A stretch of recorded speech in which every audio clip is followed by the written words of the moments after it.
gentlemen, ladies and gentlemen, if I can get your attention, Major Arm Wrestling Championships, MAC is going to host a super match between Jason Constantini from Toronto and Nathan Leland from Eastern Ontario. If I could have Jason Constantini come to the stage, please. Jason is 6'1", 340 pounds. If I could have Nathan Leland come to the stage. Nathan, 6'4", 320 pounds.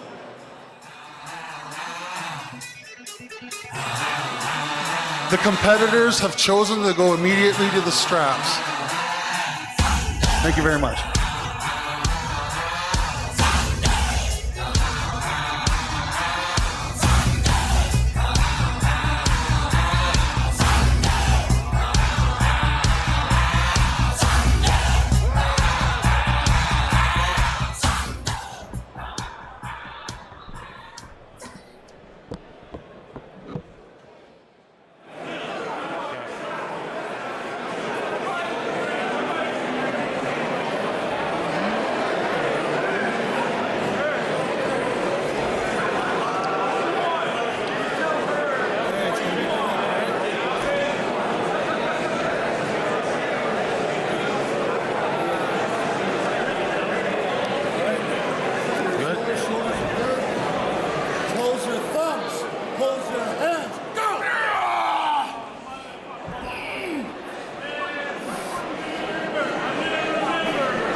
Close your thumb. Okay, center's here. Towards Jason. Right there. Close your thumbs. Close your hands. Go! Winner! Now you got you. All right. Switch sides. Switch sides. You want to stay in the straps or do you want to take the other strap? There you go. Good job. 1-0.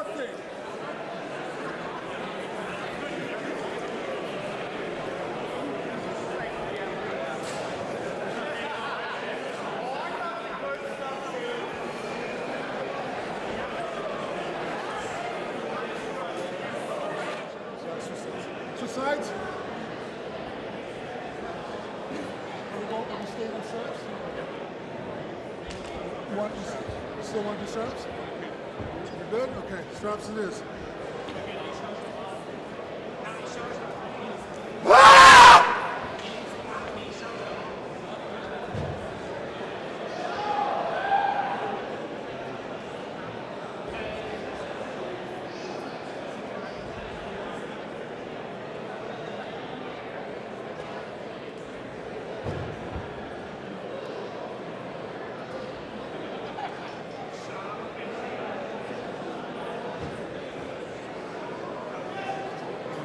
Back your shoulder up a bit. All right, you good? You guys good? Center's a little bit clear. Close your thumbs. Close your thumbs. Close your hands. Go!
All right, competitors to the table. You elected to go to straps. Again.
30 seconds.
Shoulders a little bit. Okay, I'm happy there. Oh, you're back up a bit. Just a bit, maybe. Turn a bit. There we go. Hold your thumbs. Hold your hands. Go!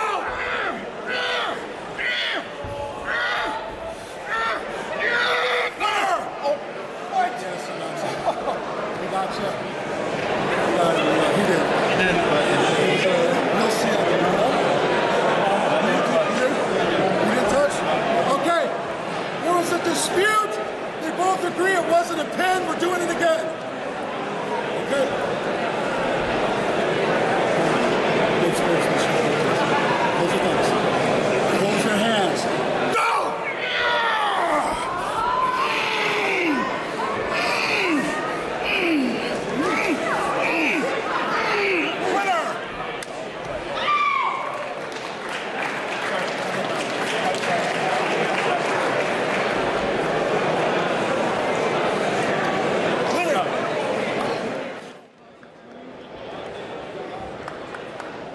I just want to say that was for our sport. That's a great super match to go the full distance. Best three out of 5. Winner goes to Jason Constantini from Toronto. But let's give a big hand to Nathan. Only 2 years in the sport, and he's already in the top 10 in Ontario. He's got big things coming.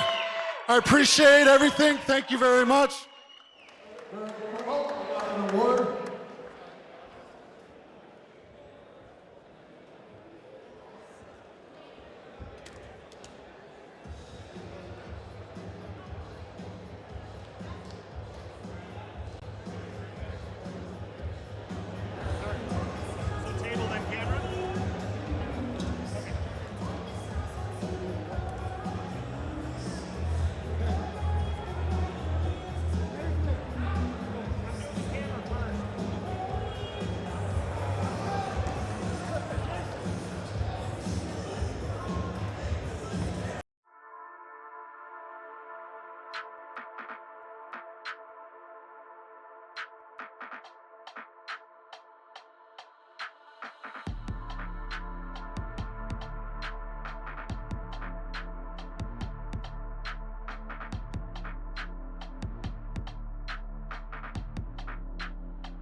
11, yeah.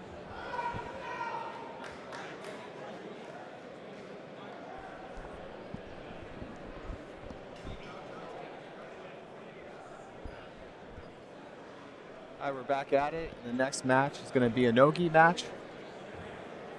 That's right. At 180 pounds, the catch weight blue belt gi match between Corey Lacroix versus Adejumoke Bello.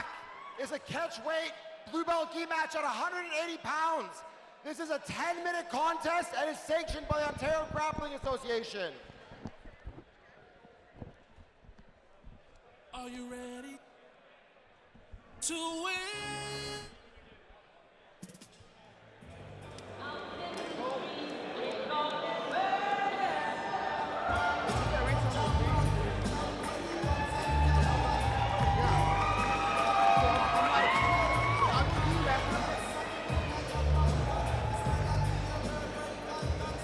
Entering the cage in the blue corner.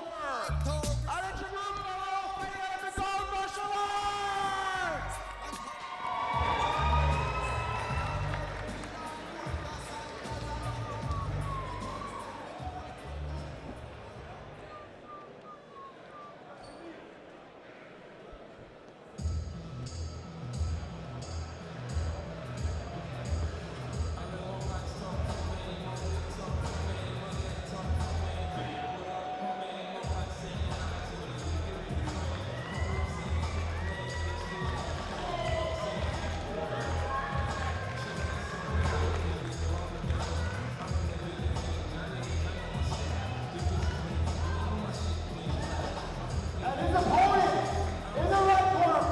Fight Factory, Corey Lacroix!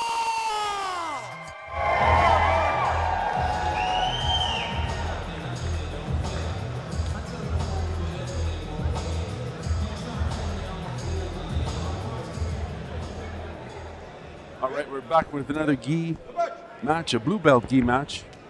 A catch weight of 180 pounds. In blue, we've got Adejumoke Bello from Bigode Martial Arts versus Corey Lacroix in black from Fight Factory. And Corey pulls guard right away, right to close guard.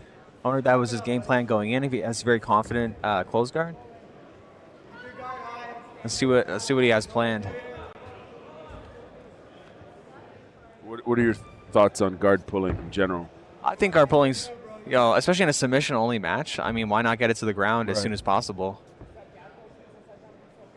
Nobody wants to watch people just like wrestle endlessly and have no success. Right. We've seen some really nice wrestling this evening, though. Absolutely. But sometimes it happens where they just wrestle, and nothing happens. It's boring. So Exert all that energy. yeah, exactly. And he had a lasso guard. He gave it up. He's just so much pressure from Adejumoke. He's just pressuring in just the whole time, just going forward. Like, it's got to be a lot of weight to carry for Corey.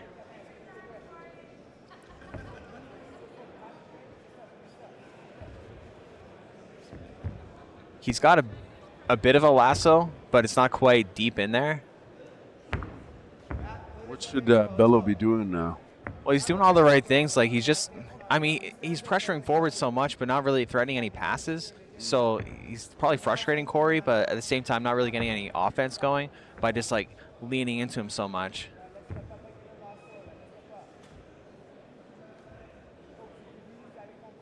And you can see like right now, just like complete pressure, everything going forward, all his weight. Pressing up right on the cage too. Yeah, exactly, which makes it hard for Corey to move. Hard to move his hips, everything.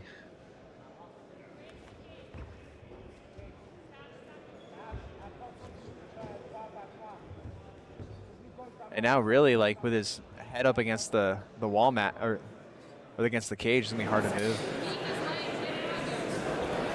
He drops down for an ankle lock. Not low enough. He's a little bit high up on the ankle, yeah. It's going to be hard to finish that unless he adjusts his grip. Right to the back. That's the thing. I mean, he's still in the threat of the ankle lock is still there, but he's also a threat of his back being taken. I wonder if he's gonna give up on the grip or keep trying to attack the ankle lock. if he gives up on it, then he might expose his back. But he doesn't necessarily have the perfect grip to finish either. Well, now it's getting a little better. It's higher up on the ankle now. I think he can finish. He goes belly down. I'm surprised he's still holding on to that leg. That's yeah. advantageous now in the middle of the cage here. He's got his turn. He has to turn his hips to his left. He's got to drop Corey down to his right hip. Drop Corey down to Corey's right hip, so towards us. Okay. And then he can get more pressure on the ankle. He's much lower on the Achilles now. Yeah, much better grip positioning now. But Corey's doing a good job. You know, now he's got to flatten it out on his back. Exactly where he wants him.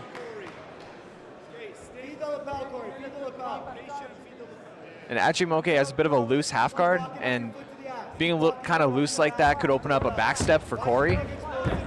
And now he gets mounted. So we saw that earlier, where they're trying to roll their opponent over, but they have to plant their feet on the mat to do that, and then it can open up mount entries. And now he's so heavy in mounts with his hips dropped, with his feet crossed. It's gonna be hard for Achimoke to escape. Trying to pop up. Yeah. He's controlling Corey's grips, but he also leaves his arms slightly exposed by reaching up high like that, like having an underhook from mounts. Like, it's going to be hard to escape like that unless he tries to roll him over like that. But that requires a lot of strength.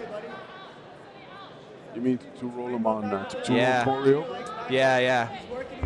Unless he traps his arm. Now he's trapping his arm more. But those escapes are very hard to do, especially against someone good that's going to base out, you know, adjust their weight placement. It's almost easier when there's a huge weight disparity, when it's a much heavier dude, right, on the bottom. And like weight discrepancy. It's a cheap move. I do it all the time. Yeah. Oh, wow. He's got the back. He's like attacking ankle lock now.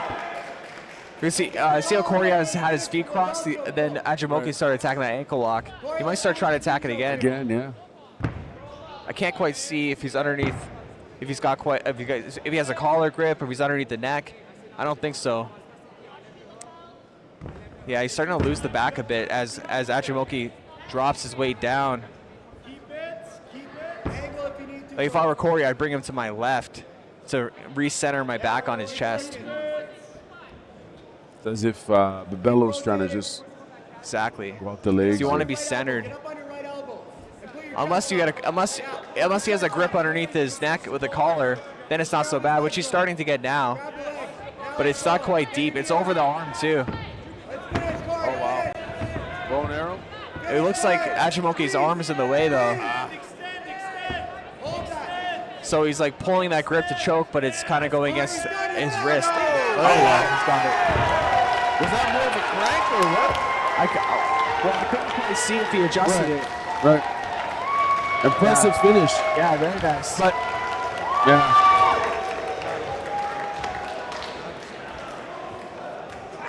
Great submission. I'm just curious to know if it was more of a, like, you know, the cranking is the discomfort and the. Achimoke, he had his arm kind of like against his neck, so, but I don't know if he took it out or what happened there. And the winner in the red corner by bow and arrow choke, Corey!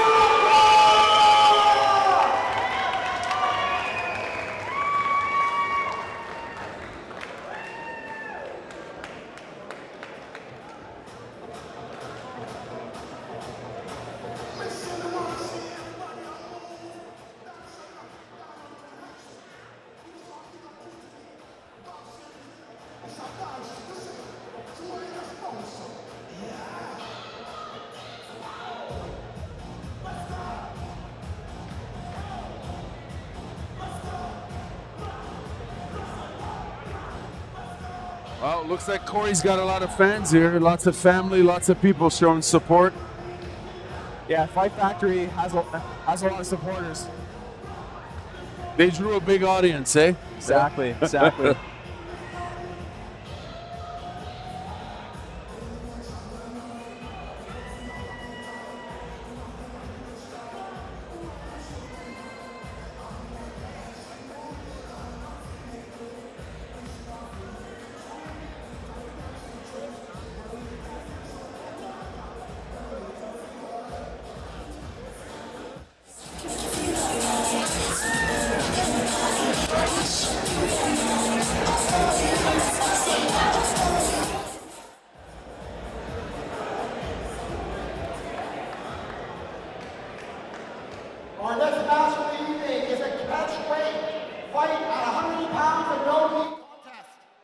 This is for 10 minutes. This is regulated by the Ontario Grappling Association.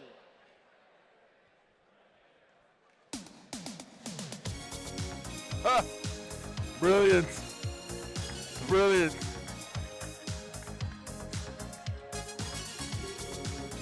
Brilliant. Hey? In the blue corner, fighting out of Nikta. Bro, I can't hear you.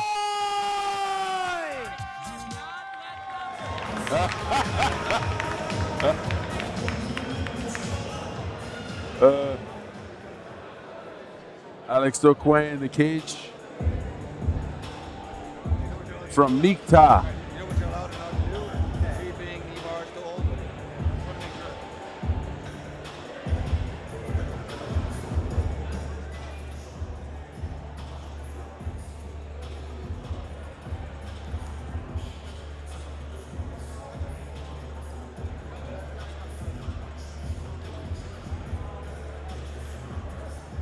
We're waiting on Sami El Masri from Evolution BJJ to make his way into the cage here.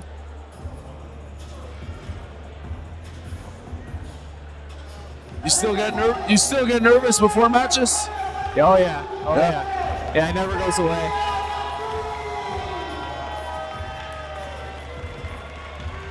That's a very natural reaction, right? Exactly.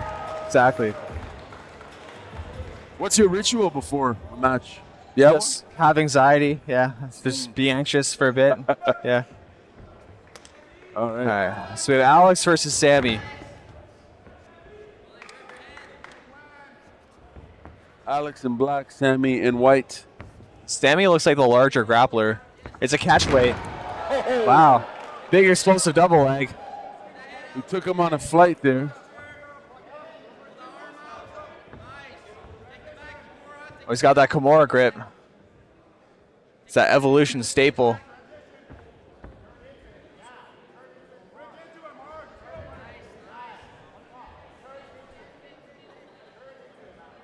Bit of a scramble. He wants to take him away from the cage.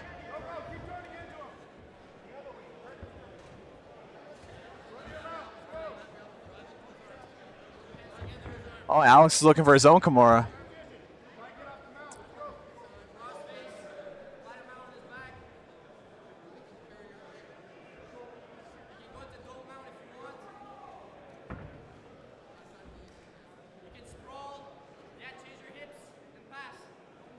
Sami's just smashing the legs down, keeping heavy hips.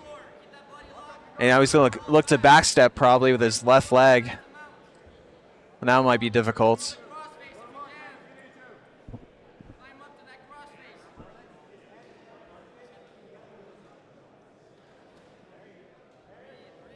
Yeah, he's got a bit of a, I think he's got a body lock right now. But I really, it keeps your left hand from you can't really use it to help you pass when you take the body lock. The body lock's good, but it kind of takes away some options from you. Oh, does he have a potential guillotine, or he's got? Oh, he's not underneath strap? the chin. No. Yeah, he's got the chin strap, but he's not underneath the chin. He's gonna go for the armbar, far side armbar. Oh yeah. Hey. But it wasn't quite there, and then he lost position from it.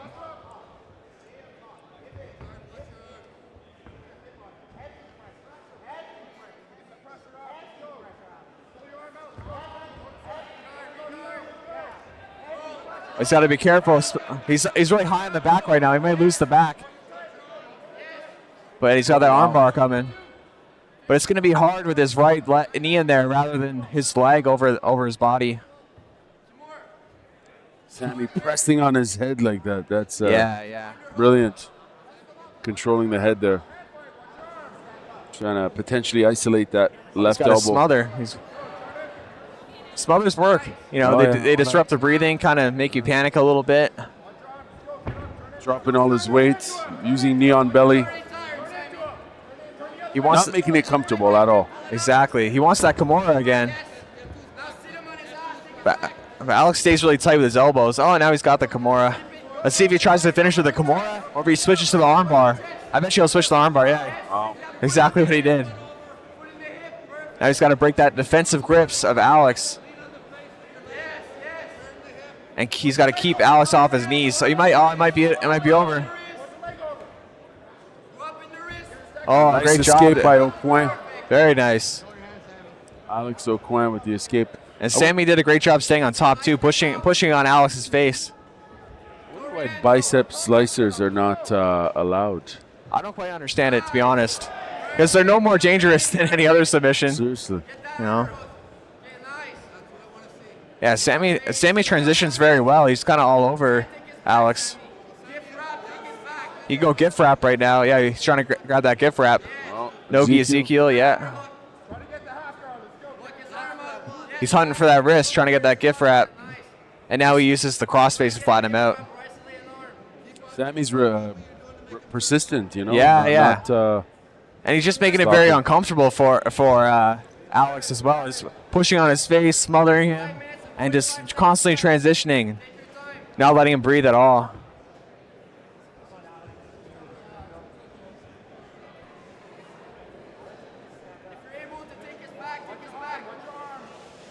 It's like he's trying to go for the back from here, but that cage is in the way.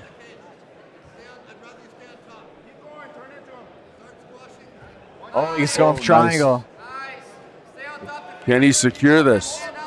I think Alex is gonna get out. I think he's gonna get to his knees. See if he wrestles him down.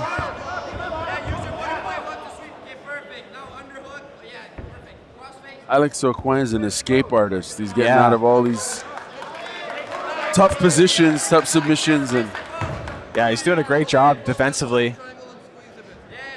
Body triangle. It's very hard to get out of the body triangle. He's underneath the neck. I think it's over. That's it. You're right. I think it's over. That's all she wrote. What a finish.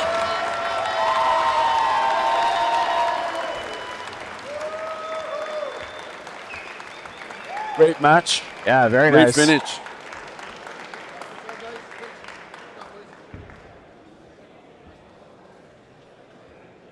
The winner in the red corner by rear naked choke. What do you think led to that success for Sammy? What do you think?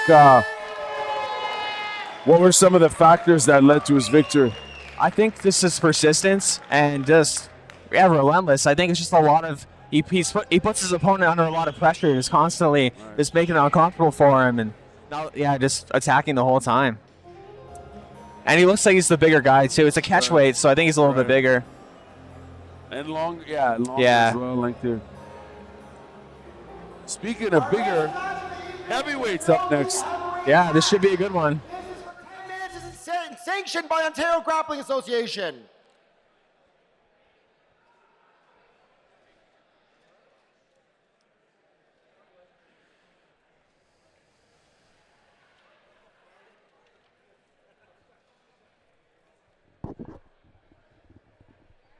Oh yeah. Oh wow.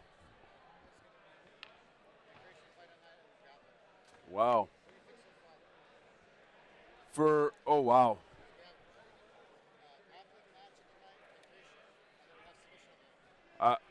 Personally, I would say for Guillemette for this on his first match, a submission of the night. But hey, armbar, yeah, versus Billy Wonder or whatever. It was incredible. That was outstanding, man. Wait till you see it on video. Like once you have that, that'll be. Oh wow, there you go. Okay, we got some heavyweights here, folks. I believe this is Paul. Oh, wow. All the way here. Wow. So I just heard that Paul Grabinski here, who's in the cage, is from Thunder Bay. He came all the way from Thunder Bay. Wow. He flew from Thunder Bay to Ottawa just to compete here at ASG. Yeah, man. That's a long drive. That is he flew. He flew. Oh, he flew. Yeah. Oh, I mean, still, that's Northern Ontario. That's very far. Yeah, I've been there once to Thunder Bay. And we drove there. Oh my God! You drove all the way there? Yeah. From Trenton? Yeah. So Wow. It's like 15 hours. It's nice though. It's beautiful out there. Oh, you went in the summer. Yeah, Smart. Yeah.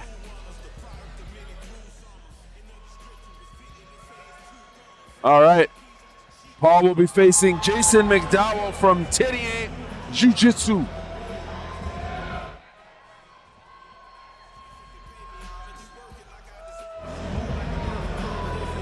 And his opponent in the red corner, fighting out of Terrier Jiu-Jitsu, Jason McDowell!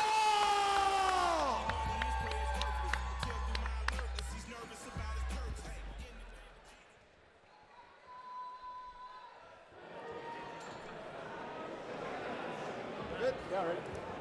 Good, Jason. Good. Good. All right, it's on, folks. We got this heavyweight match between Jason McDowell and Paul Grabinski. Yeah, it should be a good one. I've rolled with Jason before, and he's very technical and very strong. And it's always exciting. Yeah, watching these heavyweights. Yeah, very heavy. Looks like Paul is a little bigger, but it doesn't always matter.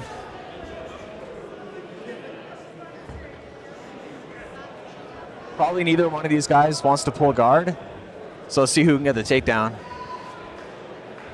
Why do you say that? Well, usually heavyweights don't pull guard. Yeah, because heavyweights don't want to be on the bottom. Like, they much prefer top position. But then if you have a heavyweight that works a lot on their guard, then they almost have an advantage because they don't need the takedown, right? And heavyweights aren't used to other heavyweights with good guards for the most part. You know? And there aren't, in terms of bodies, there's not a lot of heavyweights generally. In Yeah. most gyms, it's like, Exactly. you know, you're limited to some degrees. Exactly. So they're more used to, you know, smaller practitioners in their guards. Which is by no means a bad thing, you know. Obviously, unless you're not working technical and you're just using your size to your advantage, which Yeah, it's just the way it is. It's just there's not a lot of heavyweights out there, so it can be tough to find training partners your size when you're like 250 pounds or more. But Corey is very technical. I think he'll have a pretty good guard. He looks like he's trying to get underneath for like a deep half guard, maybe X guard, which is the way, like a good way to beat heavyweights, because it's hard to sweep a heavyweight where you kind of roll them over. But if you get underneath their hips, then that can make it a lot easier for you. But Paul, he looks like he's just putting the weight on so much, like it's gonna be hard for Corey to move, get anything going. what should you consider doing? If I were Corey, I would try to put my right foot in like a butterfly hook. I put it on the inside, and then try to sweep with the overhook. Because right now Corey has like Jason, you mean? Sorry, yeah, Jason, yeah. Like Corey has a underhook on Jason, so Jason could turn into an overhook. But I mean, there's only so many ways you can use an overhook, and a butterfly sweep is one way you could use it. So he's trying to get his foot in there now with that right foot butterfly hook.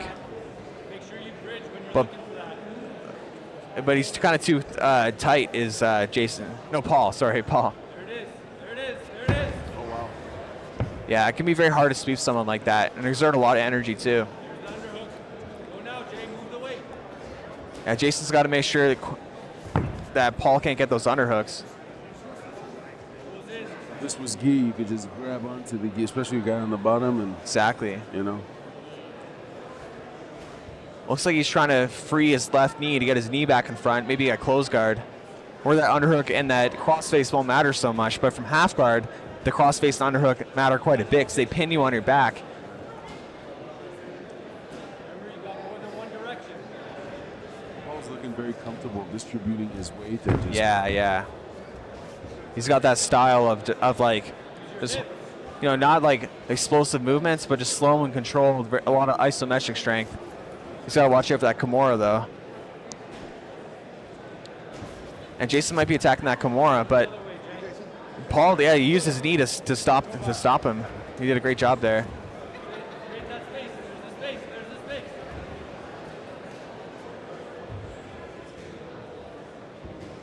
I say a lot on my channel, like never let someone grab your head. This is exactly what happens. You get flattened out, smashed on your back. That's what you need to prevent. That's almost like rule number 1. Don't let someone grab your head. pure fundamentals. Exactly. So Jason, as soon as he can, he should control that far arm, the right arm in this case, to not let him grab that cross face. He might grab it again.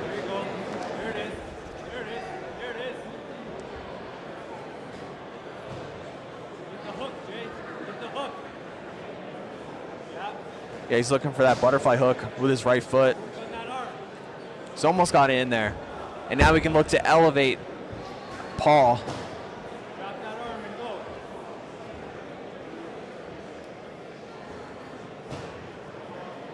And Paul could basically backstep any time with his left leg to step back. Now it's going to be harder to do. That arm's under you, Jay. Crowbar. And Paul's kind of committing his grips to a body lock, but he could use his left arm to help push Jason's knee, push his leg down to get his knee free and start passing, get to three-quarter mounts. I mean, yeah, he's got to get that knee free first. Like passing half guard's a two-step process. First, you get your knee free first, and then get your ankle out second. Oh, this is a wrestling. yeah. Jason gives a thumbs up. He's saying he's okay. He's almost in front of Jason's. There you go. He's in front of Jason's left knee now, and now again he's taking that crossface. Yeah. See now Jason's doing a better job stopping that crossface. But then as he went to commit his left arm to his legs, he left his head exposed, and now his arm's trapped.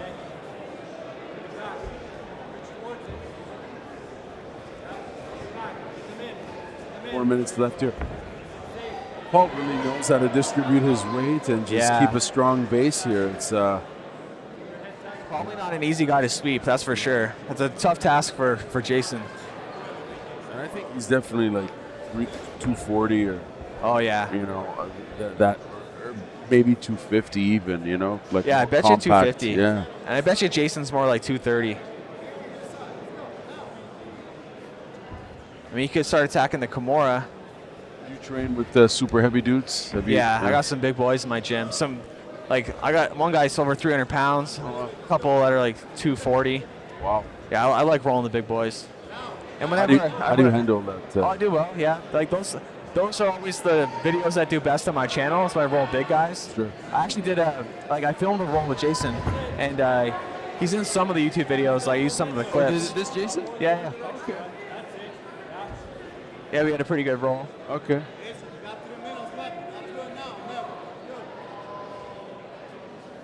What do you think people like seeing that David versus Goliath sort of? Yeah, it's like a spectacle, right? Right, right. It also kind of shows, technique beats size. Absolutely, yeah, yeah. But that's only when the technique is. There's a big discrepancy between technique, right? Because if skill is equal, then size matters 100%. Right. Or if skill's like pretty close, size is going to make the difference.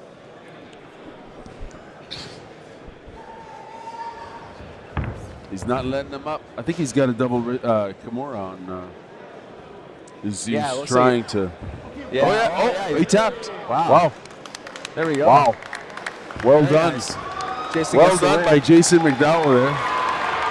He secured that Kimura and cranked it.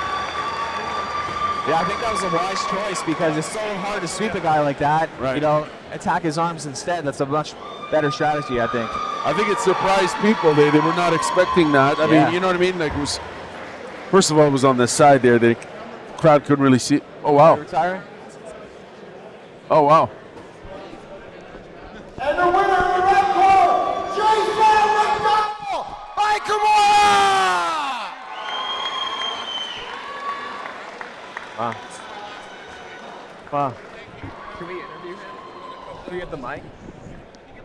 Yeah.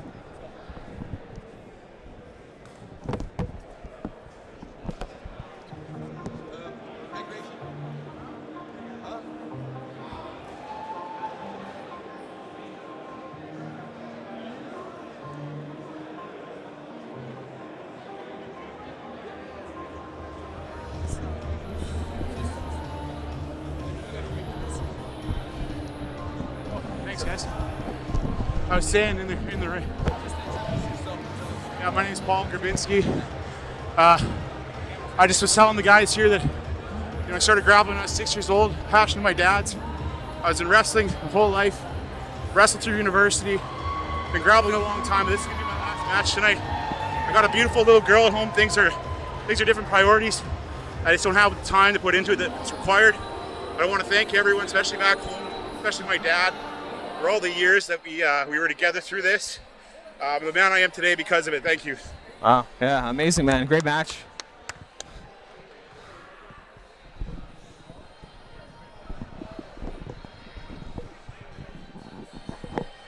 Folks, that was Paul Grabinski. He came all the way here from Thunder Bay to compete. And as you heard, he's retiring from competition. So all the best to Paul in his retirement. And thank you very much for coming all the way here to Ottawa here for ASG and competing and representing your team, Leading Edge. Yeah, he looked great out there. It's a great retirement match. Didn't go the way he wanted, but, I mean, throughout the whole match, he was dominating. He was. And then Jason caught that Kimura, and that was it. But, yeah, Paul looked great. That was that was a surprise of the night, the way he completely converted that Kimura. You know what I mean? Yeah. I mean, that's jiu-jitsu. That's grappling, right? Anything can happen at any moment. And all the best to McDowell, obviously. But I must say, I was surprised by that. That was brilliant of him. But, you know, because as you mentioned, Paul was dominating the whole match. Yeah. He was on top, using his weight. And one small mistake can cost you, you know, in jiu-jitsu. Yeah. And Jason didn't waste any time either. I mean, as soon as he grabbed that Kimura grip, it was over. Right. You know? Powerful Kimura, yeah. Very. All right, the next match is Pancration. We get to see some fights, some punches, some kicks. Hopefully no nut shots. So for the best. Yeah. Or no illegal more kicks. Nut shots, no more kicks to the head to a downed opponent. It's been an eventful evening of Pancration, that's for sure. Absolutely, yeah. This is match 14. We're going into match 14. We've got a total of, I believe, 19 matches. Lots of action here tonight.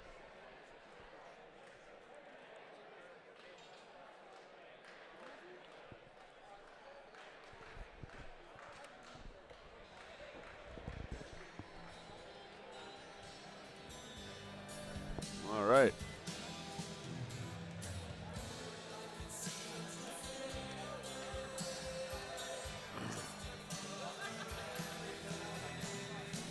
Up next, we've got Zach Rodier versus Warren Scott Haig.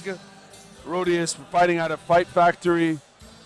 And Warren Scott Haig out of N1. This is a welterweight, 170-pound Pancration fight.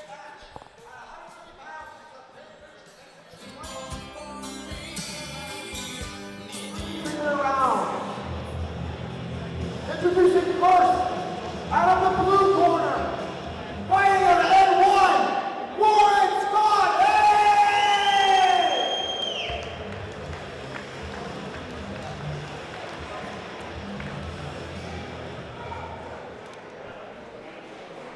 All right. That's Warren Scott Haig in the cage there, fighting out of N1.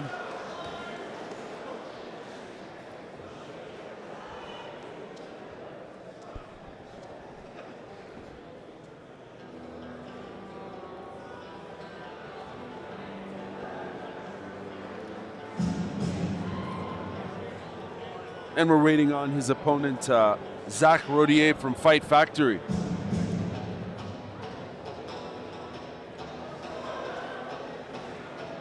Got a lot of local gyms represent here, eh? Yeah, it's awesome to see.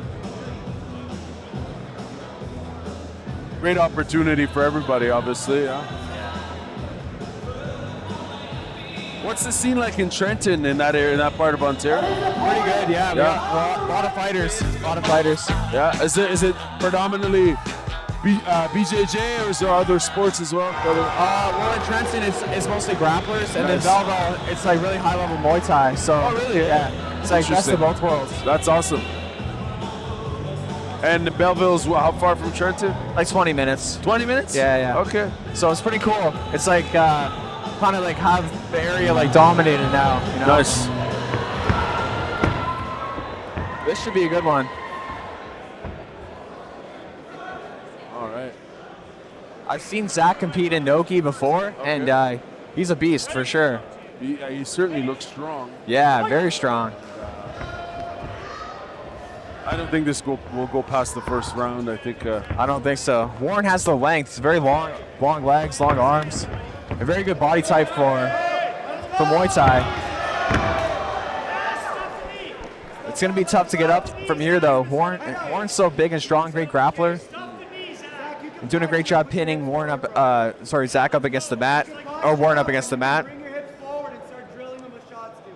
Watch the triangle, watch the arm lock, and start to sit up. What Warren should look to do is wall walk up, start getting his back more onto the mat. I'm sorry, not the mat, the cage, and start walking up with his shoulders. Oh, now his arm is pinned. Yikes. That's not a good spot to be in. It's over. But he can keep that arm trapped. I mean, he can fire away all day with that left arm.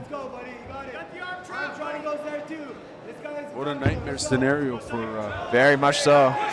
Warren, eh? But it looks like Zach's in more of like a grappling mode right now, where he should look to get some ground and pound off. Yeah. But position before, not just submission, but ground and pound too. He's doing a great job keeping position. I'd like to see some ground and pound from here.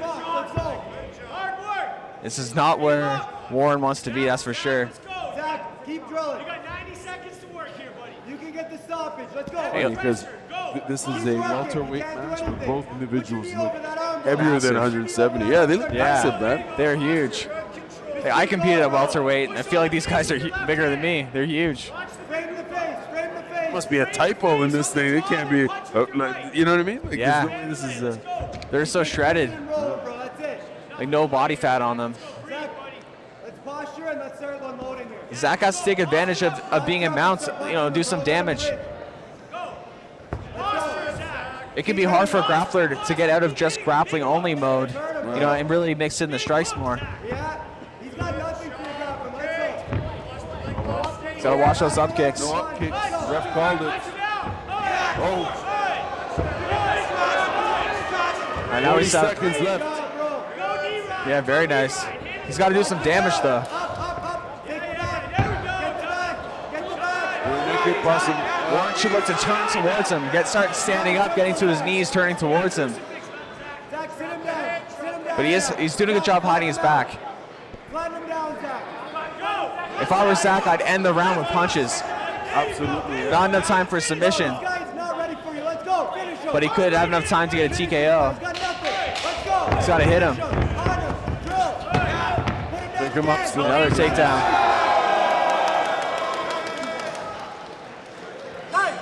Very nice. A good start for Zach.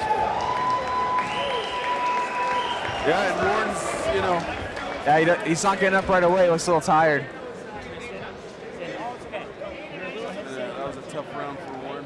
I mean, Zach has this, and as you were saying, he got his arm trapped behind, just lands some shots, but I think he was having issues with posturing accordingly or not, maybe being off balance. He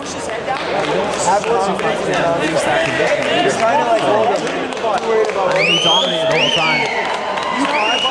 Posture, strike, let him spin. He'll show his back to you when he said let him hurt him. Hit him right here. He's so Standing. Anytime you see a fighter with Muay Thai shorts on, you know that they're going to be more of a striker. So it looks to me like a striker versus grappler. Hands around when he looks over you. When you get the mount, get up and just like if the submission's there, take it. Beat him until he shows his back and then he makes the finish. Okay? I want this. Let's finish this up.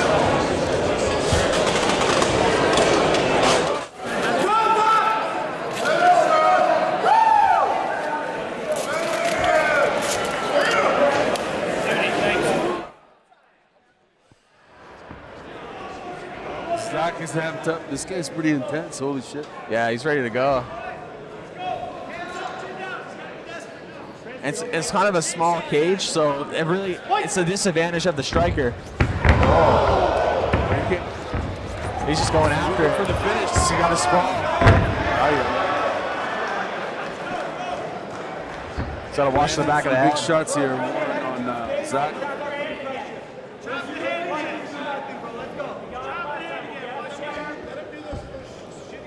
He's landing some short strikes.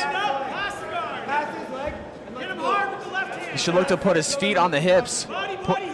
He should look to put his feet on the hips and push away.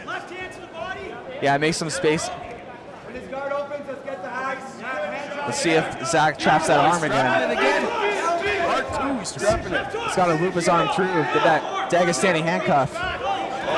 Vicious blows. Goodness. You can hear those strikes. Yeah, you can hear him. Let's go. He's got a bit of a Nelson here. Get ready. Takes the back. Can he secure it under the chin? He's got to center his back a little bit more. Or, sorry, center his chest on his back a little bit more. Yeah, now he's much better now. Yeah, He's got to it's right fight on the chin. Yeah, Oh, underneath he's got it. And Warren fought that top hand really good.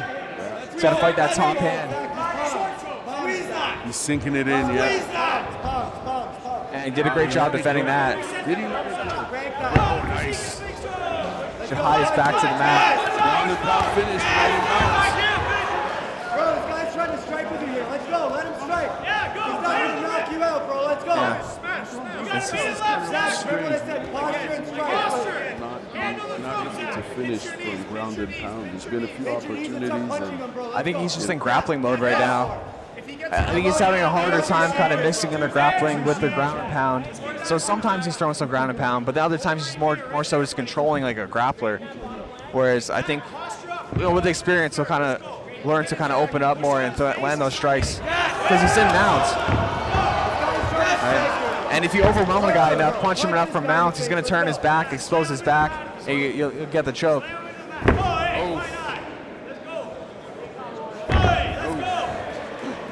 Big slams from Zach on Yeah, his coach is offering great advice. Exactly. Frame on his face so you can posture up and land those hard strikes. Let's feed that arm over your head and let's So he's staying so low. You can only land short strikes from that low posture, walk his arm up and let's pass the arm and arm. which is great for maintaining mounts, but I mean, short strikes aren't going to end the round. It's not going to end the fight. You need those heavy, postured up strikes.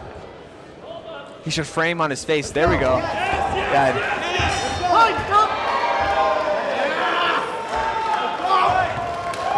Warren's still in this, man. It's like Yeah.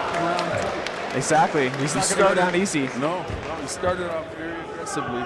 He just needs to stay standing. He could have defended that takedown way better. He just didn't sprawl enough. So he had heavy hips. As a striker, you need to have those heavy hips sprawling every time. Like, you can't like rely on a guillotine or anything like that falling to your back. You gotta hip in right away.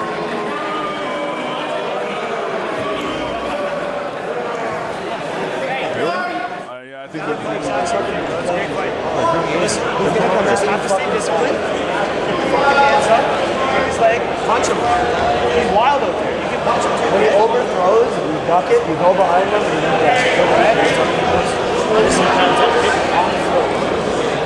And you got to posture. Lock your knees up in his arms. He's not going to keep pulling away. So we're figuring out to scramble this guy every time. He's got nothing. He doesn't know what to do. Don't worry about it. Just go and be yourself. Escapes and whatnot. If you let go, you get the But I mean, frame on the face, make distance, boom, land those hard strikes. All right, let's see if Warren can keep it standing this time.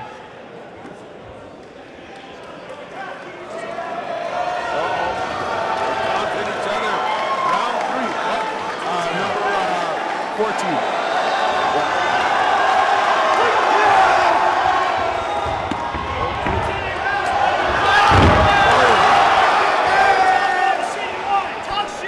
Too wild. You can't get too, you know, just because you want to keep it standing doesn't mean he does. If you get too wild, you expose yourself.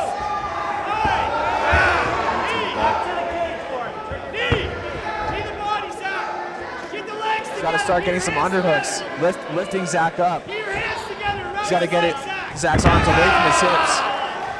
Let's go, Zach. You got the arm trap. Now he's got nowhere to run, bro. TKO this guy, man. Let's finish him, Zach. Smash his face. 2 10-8 rounds now. Shit. 2 10-8 rounds, boy. Talk that shit now, boy. Yeah, he's doing a good job controlling, but again, you know, get that ground and pound off. Let's go. Let's get the TKO, baby. Advance your position. Advance your position. Like that body lock's not going to allow you to strike. There we go. Drop his hand again, Zach. Work that hand shot. Keep Zach, go to mount. Go to mount or just posture up and start hitting him hard. See Zach staying at this lower posture. He's got to posture high. Yeah, put him to sleep, buddy. See if he can use the cage to push off of and get on top. Frame the neck, remember? Zach, frame the neck, remember? Yeah. Zach, put the forearm in his face. Zach, frame the mount. Mount. That's a heavy crossface, just crushing his face. Mount and walk him away from the fence, okay? There you go. Yes, Zach. Again. Yeah, I bet you he punches pretty hard. He's holding the bridge, bro, right over. He might start trying to attack. I'm not sure. Let's see. Walk that arm up. Walk to his head. Again, this low posture from Zach, just controlling. His coaches want him to posture up. There you go. He's postured up now. Nice. There you go. Yeah. He might under a minute. I mean, he's winning the fight by a lot. He can really open up more. There it is. Let's get the finish. Let's go.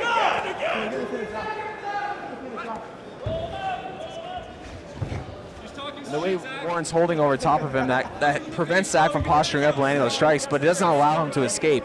So he needs to kind of choose. Does he want to hold him there and not get punched, or open up and try to escape? Same posture, Zach. Same posture and punch him. Let's go, Zach. He's coming. You got it. There you go. Every time he postures up, he lands some strikes. Peter hates before the referee stops it. That's why Zach shouldn't stop. He should just throw the strikes. Keep going.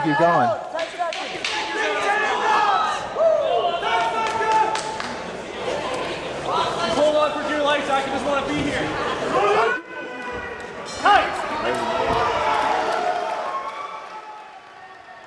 That was a pretty good fight. Well, that went 3 rounds. That was Yeah, I was not expecting that. no. I thought it'd be a finish for sure. Wow. Well,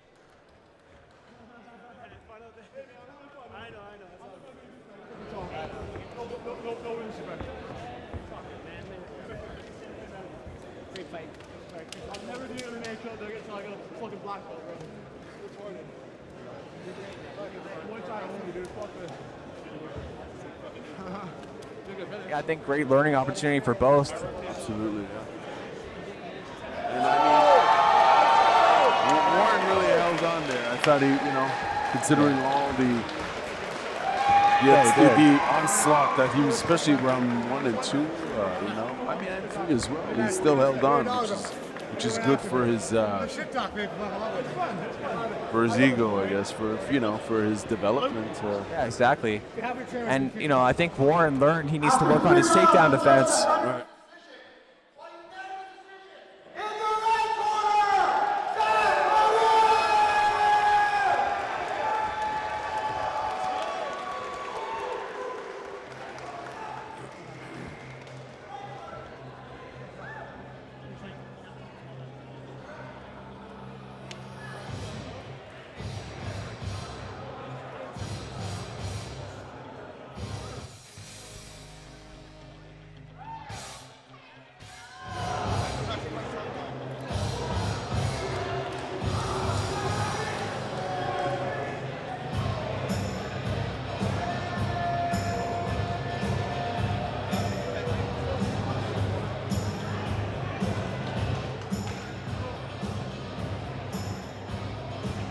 Right. Our next match is a bantamweight, 135 pounds pancration fight. And again, it's Fight Factory versus N1. We've got Brandon Holmes from Fight Factory versus Kai Harada from N1. Yeah, we've seen a lot of pancration fights, N1 versus Fight Factory. Yeah, I think that's predominantly been that, no? Yeah. I think they're the top gyms in the area for MMA, for pancration. Right. And I interviewed Harada yesterday, and he was telling me that he's been wrestling. He's 19 years old. He's been wrestling for a decade. Wow. He's very confident in his wrestling, and he's going to finish the match either by submission or TKO, essentially. Yeah, that's confidence. Yeah, absolutely. And his opponent, this is an interesting match because there's a huge height difference between Harada and Holmes. You'll see Brandon Holmes is very tall and very long. And, it'll be interesting to see what happens here. Yeah. But having that wrestling base, I mean, you can't go wrong with that. I mean, you add throw in jiu-jitsu, obviously, submission. I think that's the best base for Pancration. Absolutely. You know, you can dictate where the fight goes. Absolutely. Even for no gi, I mean that combo of for your for your takedowns, and then your. If you want to be a complete martial artist, you need to be able to take someone down. Absolutely. And more people now are more and more versatile. It's not like like maybe even 10 or 15 years ago where. Yeah. You're seeing more versatility, more cross-training in different styles, and that's what you have to do. If you want to win, you got to leave no stone unturned. You have to work on every aspect of Pancration. You can't just rely on one aspect of it, which some people do, and then it doesn't work out for them. I mean, we just saw the last match. Like, probably he's a decent grappler as Warren, but his takedown defense, it needs to be better than that if he wants to get the win. Big time.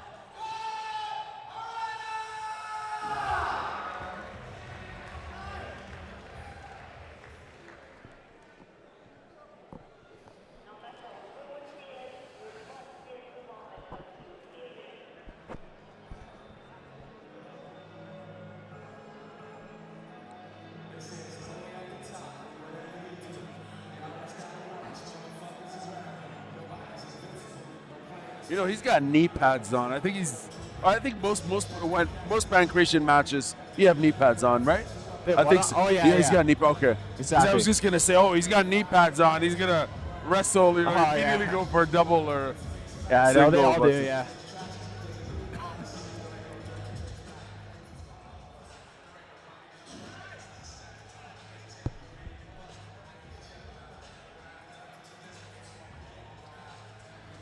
Yeah, definitely different physiques between the two. Right. It's like one smaller guy, one way taller guy. We'll see how that plays out. Well, when I hear someone's been wrestling from that, from the age of 9 to 19, I mean, like, yeah, they're probably pretty good then. Probably pretty good at wrestling. That's it. Or throw it, or if replace wrestling for jiu-jitsu or anything, right? That's 10,000 hours of training right there. Exactly.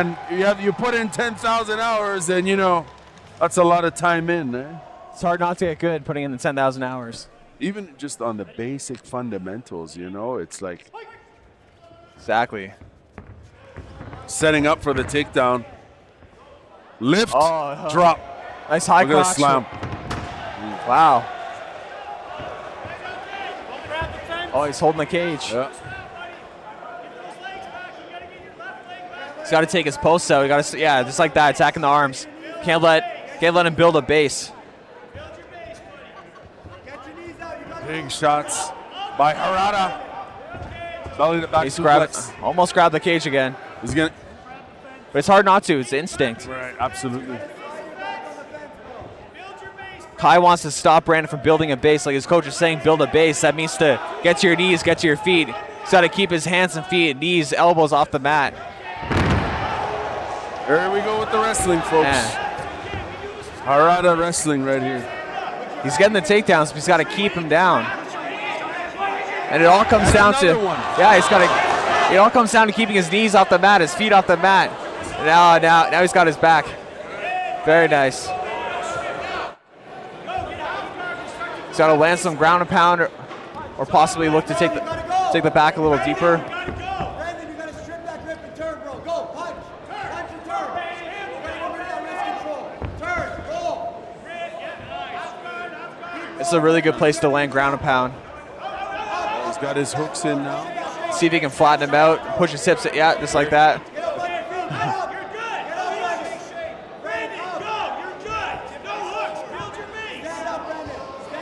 Oh, I think he has it. Rear naked. He's got to fight the hands. I think it's underneath the chin, yeah. I think it might be. Yeah, it's under the chin for sure. He might be able to finish with one arm. Wow. But it can be tough to do. I think he's got it fully locked in now. I'm impressed by Harada, man. That's it. That's What over. a finish. Beautiful. What a finish. Very dominant. Wow.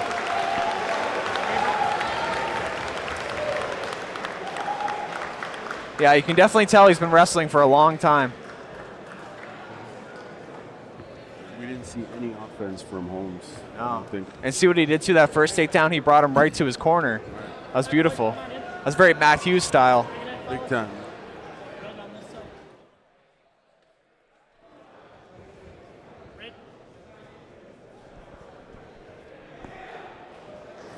And the winner in the blue corner by rear naked choke, Kai Arana!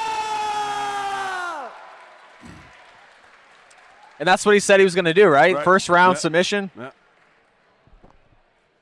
He did start off throwing some strikes, which led him to the takedown. Yeah, to set up. Yeah. Wow.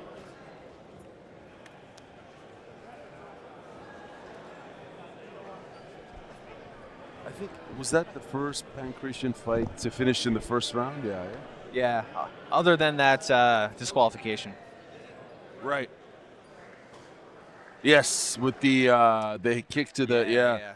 the first one. No, that was a good one too. That was a Yeah. good match.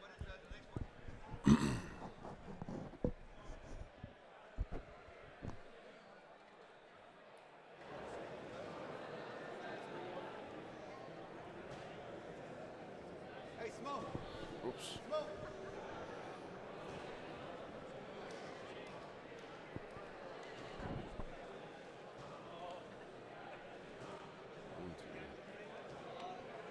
Four more matches.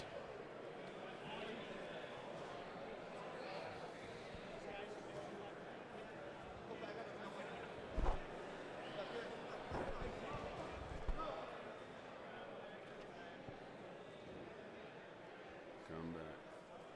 We've got 4 matches left here, folks. Up next, we've got the comeback match, catchweight 220, no gi. Yves Lantier from Gracie Baja East versus Travis Newman from Renfrew BJJ.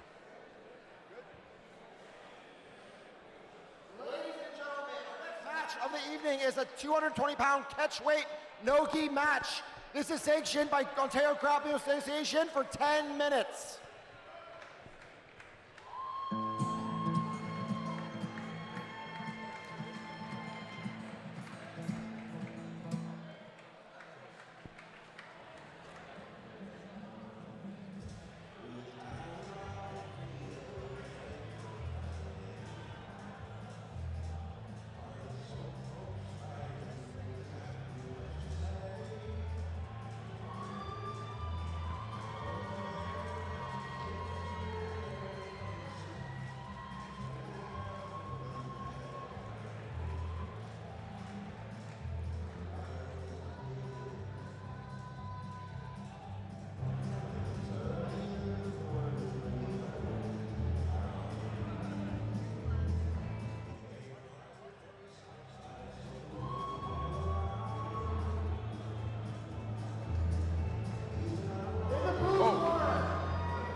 I thought the previous match was the last Pancratian match, but there's another Pancratian match, so that's Exciting. good.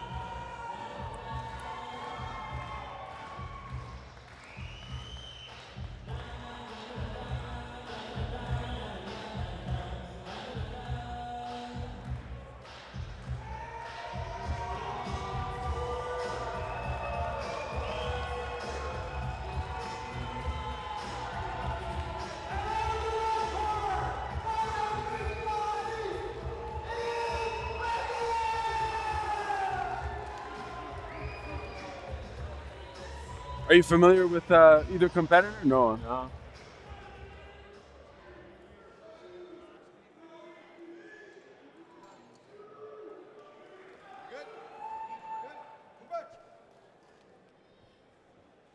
Okay, we've got Yves Lantier in black and purple versus Travis Newman in black and gold.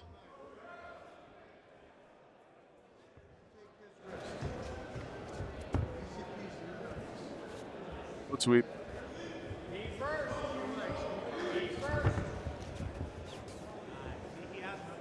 Shoots for the legs off that collar tie. Looks like they're kind of not really, like they're getting those collar ties very stiff almost, not really wanting to open up so much. So I wonder, yeah, I'm curious to see how it gets to the ground. Kind of feinted the single right there. Didn't commit to it.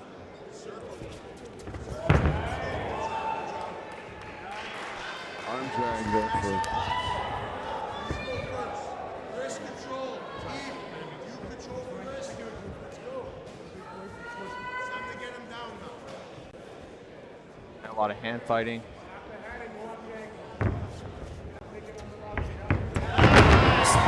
Very nice. It's kind of like a knee tap.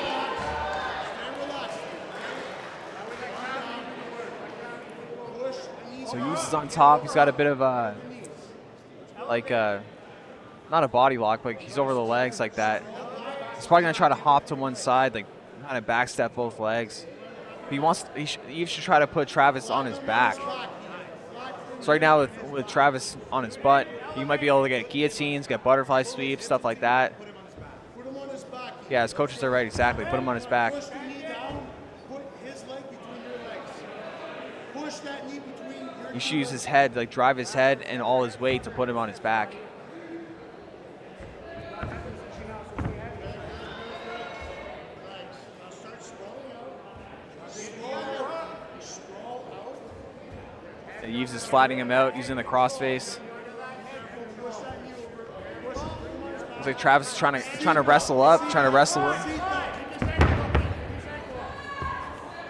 Oh yeah. Nice inside tip. Beautiful. Again, Yves needs to put him on his back. He's got to get that crossface. There you go. He's starting to attack the crossface now. He's going to go for that Kimura. He's attacking that Kimura. Travis had the underhook, and then it wasn't quite deep. It's a shallow underhook, and that's what leads to Kimuras. And now Yves is attacking the front headlock. Might go guillotine or anaconda, or see if he tries to spin around for the back. But it looks like he wants to choke. So Travis, he's going for the back now. He's got the back. He's got to put his right knee in there instead of his left. See if he can get a hook in. What you should do is drag him to the side, or it'd be easier to put two hooks in. He's got to worry about a Peterson roll. Potentially, Travis could roll him over to his left by trapping that wrist. Oh, he goes for it. We heard you. Yeah. Very nice. He didn't quite commit to it enough.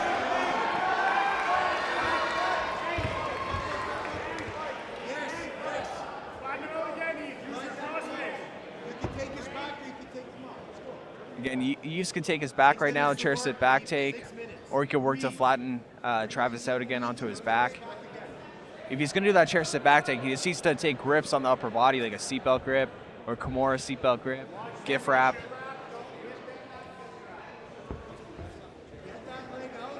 Right now, it looks like he's just a little unsure of what he wants to do. Secure that mount, potentially. That was an awkward moment. He was like sitting on him sideways. Yeah. Do you see that? You've seen that before? Oh, it was kind of awkward for sure. It looks like he's trying to attack the Kimura again. That's why Travis needs to be careful taking those shallow underhooks. If you're going to take an underhook, you got to take that underhook. You got to get it deep, get your shoulder underneath your armpit. But if you kind of leave just your hand in there, they're going to start switching their hips, attacking that Kimura. What Travis needs to do is get his hips pointing more towards Yves. So you can't have your hips facing away from your opponent. Unless he can push Yves' left leg between his legs, he can start taking his back. But Yves steps over to bounce.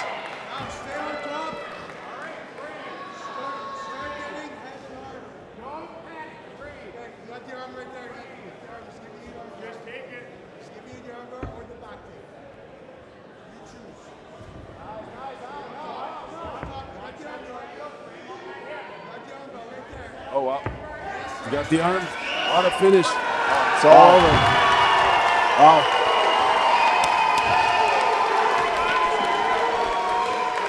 Very nice.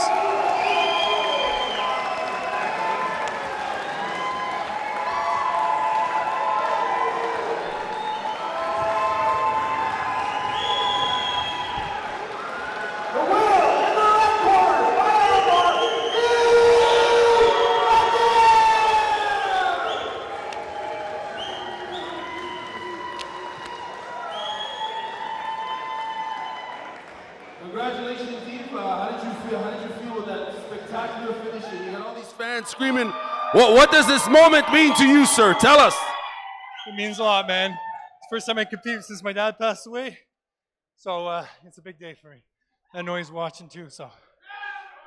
Well, make some noise for Yves Lantier. Congratulations and all the best. We hope to see you compete. Do you have anything else you want to share?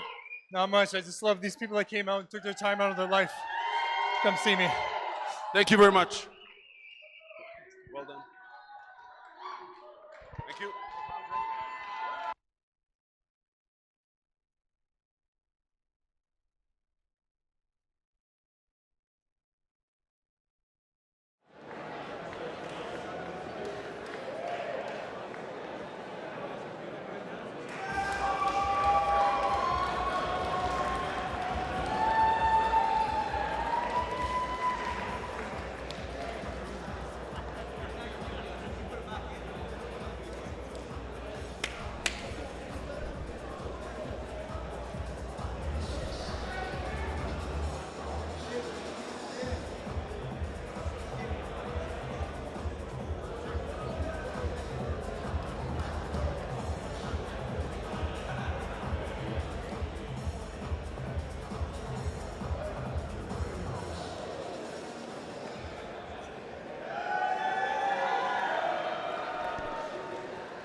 Ladies and gentlemen, it's time for a co-main event of the evening.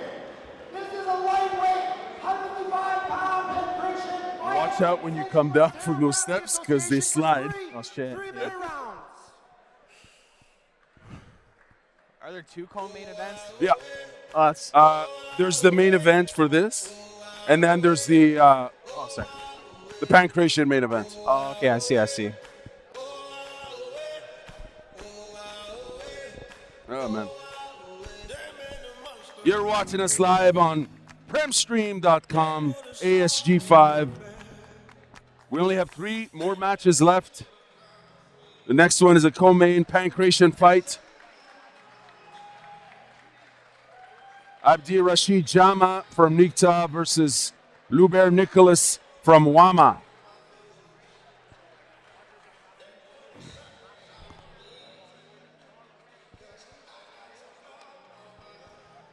You want me to do this one? Yeah.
And making his way down to the cage, we've got Abdi Rashid Jama from Nikta.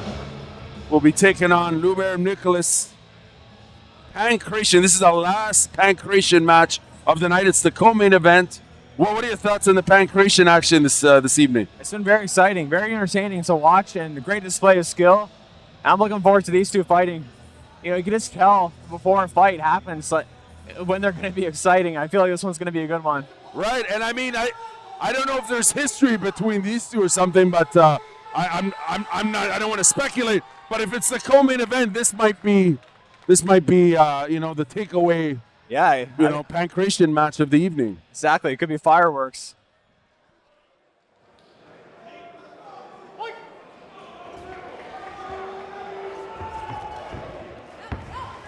Oh, very nice takedown with that outside trip.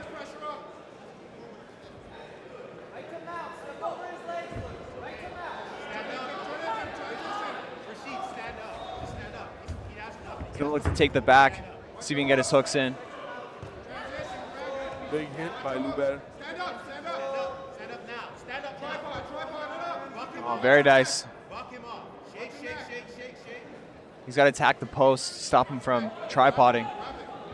It looks like he might be under the neck now. No, he's not quite yet. Is he? No, he's not quite yet. It's hard to get underneath the neck when they tripod like that.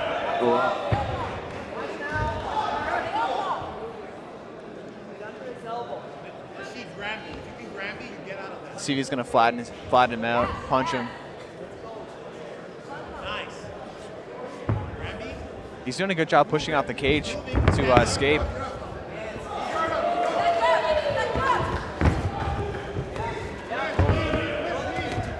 Oh, that's beautiful. Yeah, kick in the nuts. Yeah, another nut shot. That one was hard to prevent. I mean, he was kind of moving as he was kicking. Unintentional, but Yeah. hopefully we won't see that again. Oh yeah, 17. All right, we're back at it after an accidental groin shot. Ooh. I bet you that one hurt. Man, he's really going for He's it. unleashing. Luber is unleashing on Jama. Another Jama's still knee. in it, obviously. He's having a lot of success on the feet after having a lot of success on the ground. Right.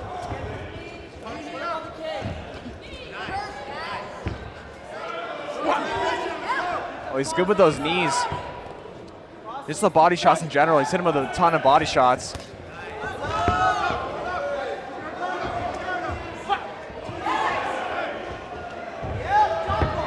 Very nice. Doing a great job mixing in the striking, the grappling. Hits that double leg perfect. He's got to be careful of that butterfly hook not to get swept. What Jama should do is wall walk, get his back onto the wall, onto the cage. Oh, heavy strikes. Heavy strikes from Nicholas. But Jama's got that single leg. See if he's going to run the pike to finish. He's got to walk backwards, not forwards. You go for a high crotch. Oh. Yeah.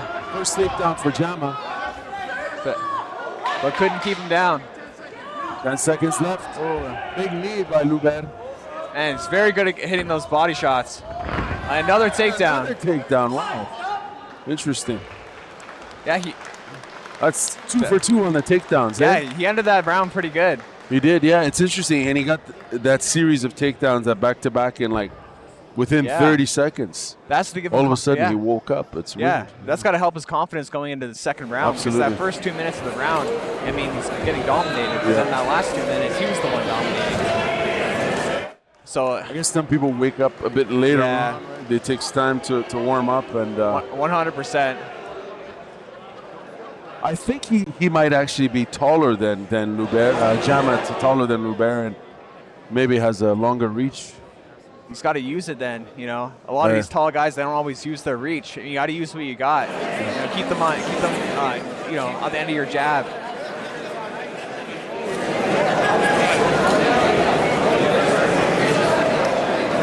You can kind of give us a summary of your considerations as to when you fight, because you're a BJJ black belt and so on. Yeah. When you go into an MMA match, because you've competed in that sport, let's call it pancration. How did you approach that? Well, I was a grappler going into it, so I was trying to get my striking as good as possible, but I knew that my route to success, my path to victory was going to be grappling, so I worked on my wrestling so much. And that's how I got good at wrestling, because I didn't want to go in the match not be able to take my opponent down. All right, they touch gloves, back at it again, a body shot. Oh, nice cross. He's looking for a takedown. Nope. They both have some nice striking. Jama's very aggressive in this round here, right from the start. Another body shot. He's going to hook the outside. And they both tripped each other with outside trips. Oh, wow. Oh, nice cross to the body. And they're both switching southpaw and orthodox. They're comfortable in both stances. That's awesome.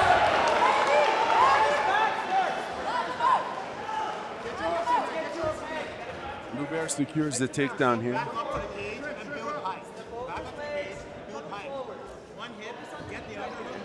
Jama should just look to get up. He's got the Yeah, kind of like an omoplata. And he used it as a sweep, but now he's got to get up, got to get his knees to the mat. Yeah, now he has top position. Very nice. Can he keep him down? He's got to keep his feet off the mat.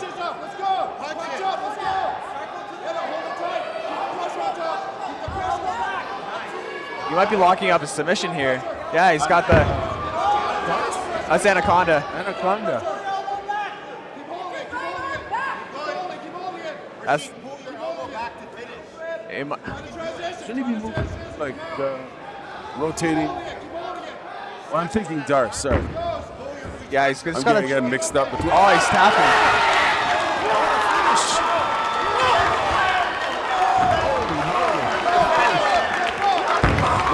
Finish. What a statement. My goodness. Abdirashid Jama from Nikta with an outstanding finish here. Making quite a statement here in Ottawa. What a comeback there.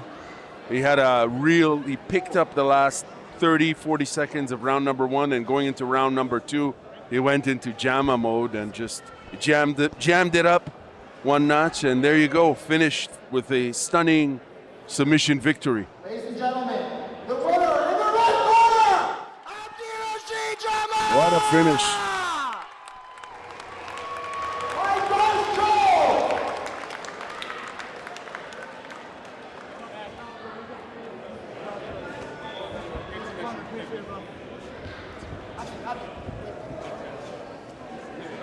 $15. Yeah. That was an awesome fight. Beautiful finish. Is it the Anaconda choke? Is that one of your main finishes? Yeah, it's one of my main finishes. I stole it from a lot of the guys I train with. Demisha used to get me with it all the time. And yeah. And how we were all about the finishes, so we're always working head and arm, different kind of chokes and stuff. Yeah, that was a beautiful Anaconda. How much does it mean to you to get the win today? Oh, it means everything. It's showcasing, my team, Nick Ty, and all the hard work that we do. We're a small gym, but we make some big noise. And, you know what I mean? So it meant a lot to me. Also, the funny thing about this match is, at some point, they didn't like this match for some reason. Maybe because I'm 32 and I'm a bit older than most of these guys, but hey, man, they don't know me, son. Yeah, man. I'm 33, so yeah. And what are your future plans for fighting? I just want to keep competing against, stronger and stronger opponents. That guy was hella tough, and it was a really fun match. So for me, it's fun. I love this at the end of the day. It's really fun. Yeah, great work and great match. Yeah, thank you.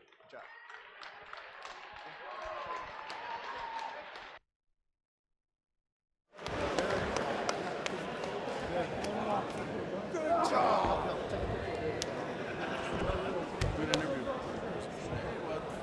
It's normal. No, good interview, for real. Yeah.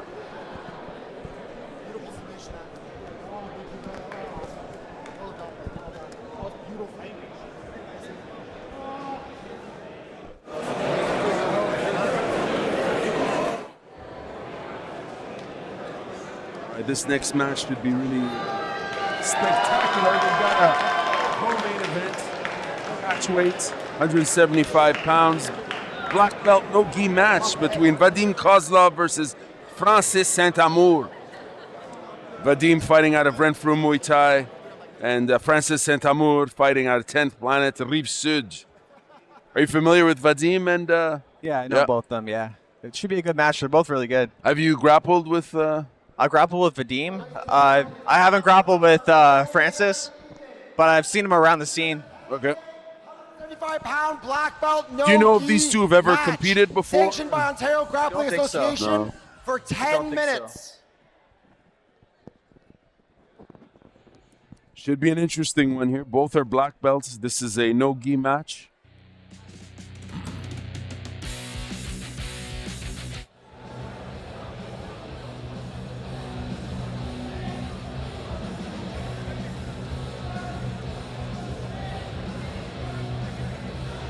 Montreal versus Renfrew.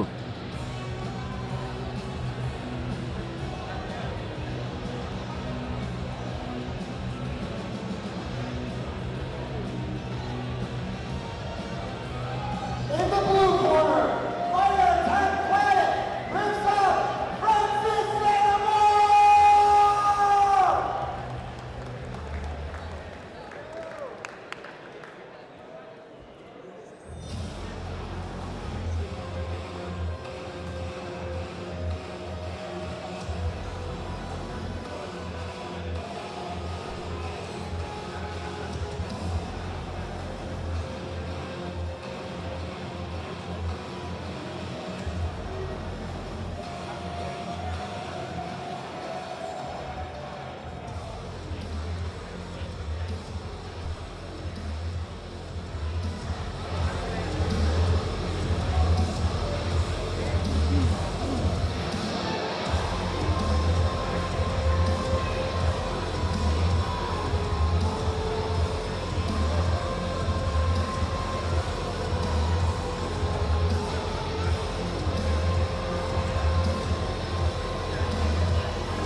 Adim Kozlov making his way into the cage here, fighting out of Renfrew Muay Thai. In the red corner, fighting out of Renfrew Muay Thai, Vadim Kozlov!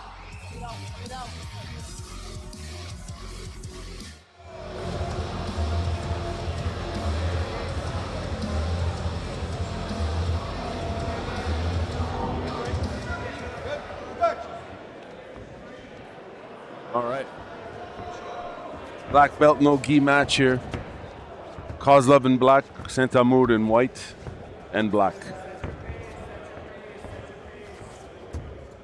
Try for that outside trip.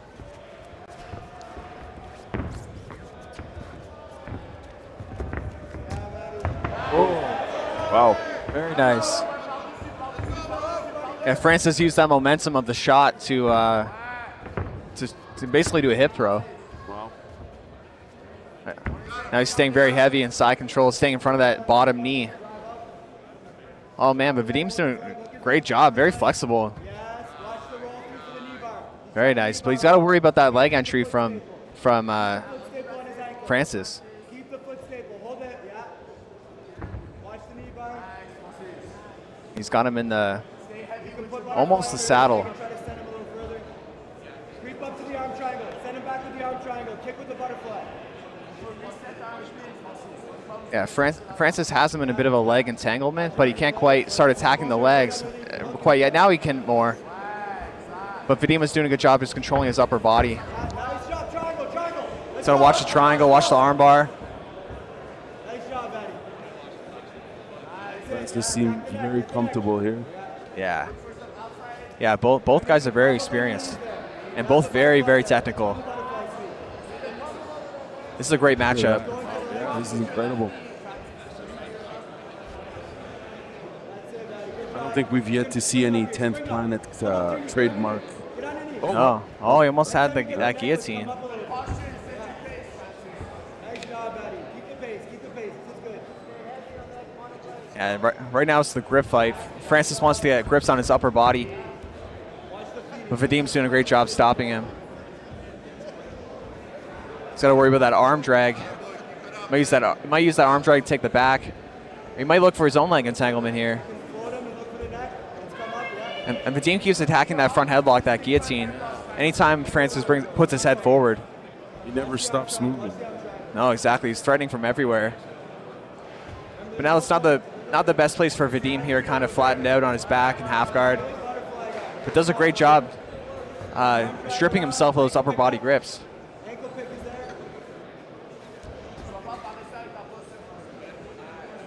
Yeah, buddy. Let's go. Oh, a nice back step from Francis.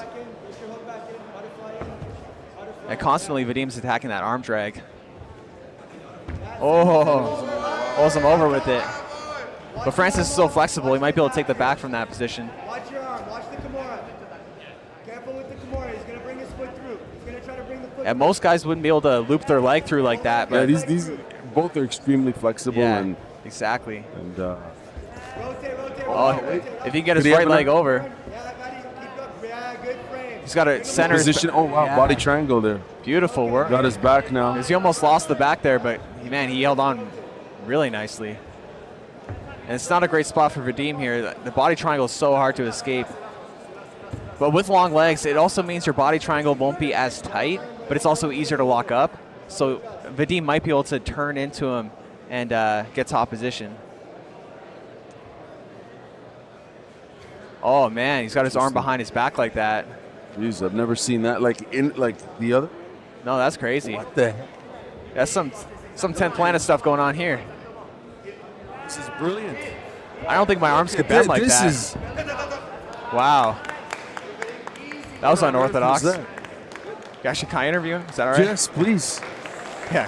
What the hell was that?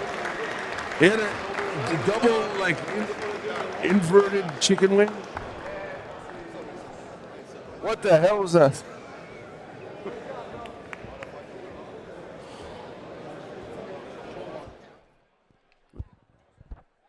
Calling it a shoulder lock, but let's call it a double inverted chicken wing.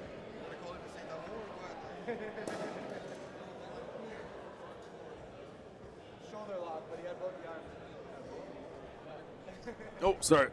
And the winner by shoulder lock in the blue corner, Francis Sanamore! What an innovative finish. Have you ever seen that submission? I've never seen that. I'm speaking to Aiden Mansour here. What? That was a great match. I don't even know what to call that. What was that? Me neither.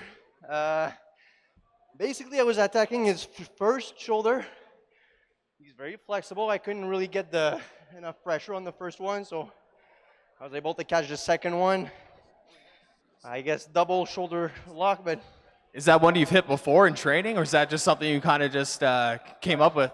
I've never hit the double one.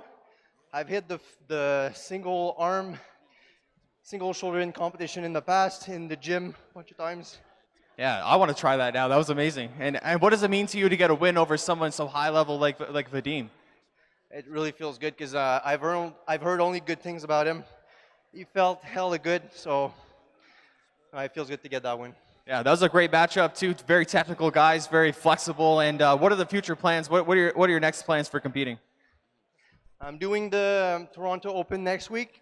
That's my plan for now, but there's definitely going to be more matches coming up. Yeah, very exciting. Great match. That was awesome.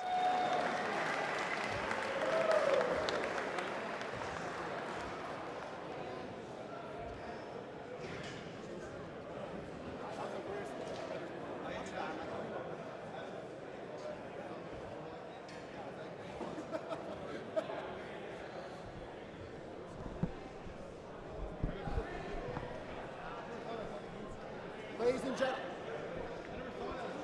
I don't know. He just called it a shoulder lock. I've never seen that before. Yeah, I mean, he's got a pad now Sanamore, shoulder lock. himself. The Sanamore lock. I'm terrible with these names, but I'm a black belt, and that's the first time I saw that. That was amazing. That was cool. That was really cool. so. Jordan, have you ever seen that before? I've literally never seen that ever. I wasn't expecting that whatsoever. I don't know how he even got his arm behind him in the first place. Yeah, he lifted it, his arm, both arms over, not just one. First the right one, then the left, almost like a inverted chicken wing. You know what I'm saying? Whereas a chicken, you know what I'm saying? Like, but inverted inside, and then like just rolled him on his stomach. Yeah. What the? And yeah, that was terrifying. I wasn't sure if he'd be able to get the tap because Vadim is so flexible. So Right. I wasn't sure if he'd be able to withstand it. But man, I guess your shoulders can only go so far back. I knew I could. If my shoulders were like that, I would have tapped long before that. Tater cuff, yeah. Like Yeah. I mean, that's wow. Well, that's spectacular finish. I can't wait to see this in replay. Like Yeah. just that transition to the finish. It's I want to see it so I can learn there it. is the title everyone's here to fight for. We've got Guillemette versus Hussein, and this one's going to be a war. We've got the final for the open weight Grand Prix championship. No gi. What a night of action. Yeah, hey? it's been a great night of action, like Big you time. said. And it's a great way to end it too. I think it's Yep. a very exciting matchup. Absolutely. I can't wait to see who's going to win. And I mean, I can't even give you a prediction and say, oh, it's Guillemette in round 1 or Hussein in round 2. I mean, both are going to bring it here, assuming they're not injured or tired from. Because this is what I love. It's a tournament. You know, it's not a one-shot sort of deal like Pancration. Not knocking Pancration. I'm just saying tournament format obviously taxes the body and the mind more. It's all one night, right? It's They both had one match that was quick, right, and one match that went to overtime, right? So they're probably equally exhausted, not exhausted, but equal amount of physical exertion. And all the waiting. Yeah. You know, that We have one last event happening, one last match. But hang around because we will have the grappling match of the night, submission of the night, and pancration fight of the night. Awards. So it's time for our main event of the evening for the final Openweight Grand Prix Championship. This is a no-gi match sanctioned by Ontario Grappling Association for 10 minutes. Yeah. I hope not. Oh, no, he said 10 minutes. The match is 10 minutes. Oh, okay. Right. Okay. Yeah, it's that makes sense. You don't want to kill the momentum. No. Are you driving back? Oh, there's Hussein. Are you driving back to Trenton? No, I got a hotel, thankfully. Nice. Good. But I still like to be there, at a reasonable time. Right, of course.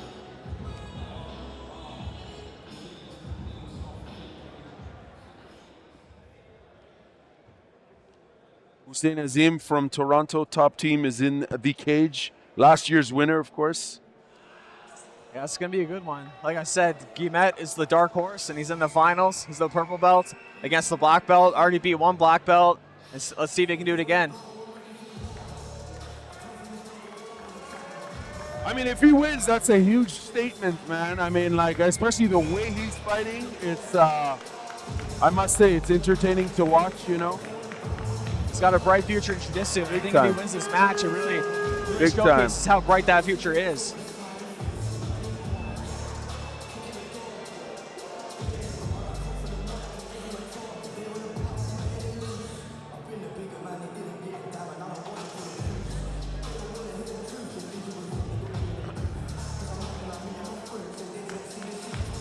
All right.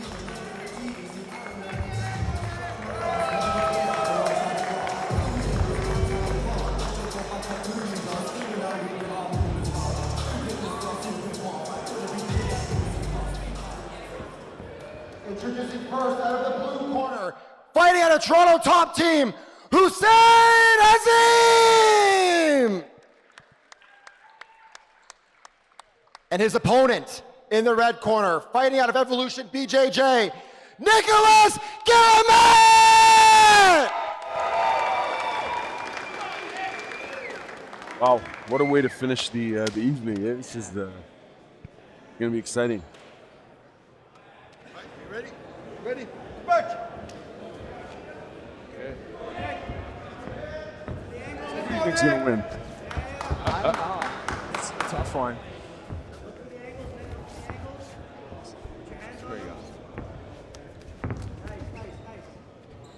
Starting off with some wrestling, some collar ties. Both guys definitely want top position. I don't think either guy wants to pull guard. I know Hazim's definitely a hard guy to take down.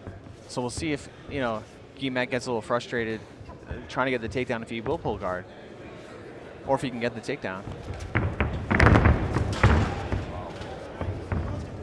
He's doing a good job with those underhooks, stopping Azim from getting low in the hips. He's starting to get head position there.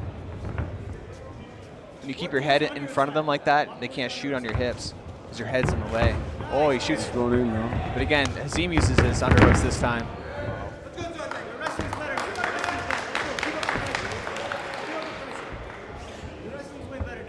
Lots of movement from Guillemette here.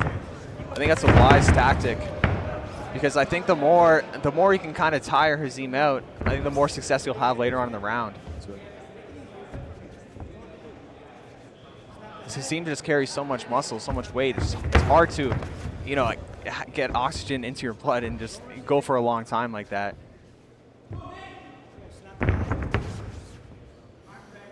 Definitely a very explosive start.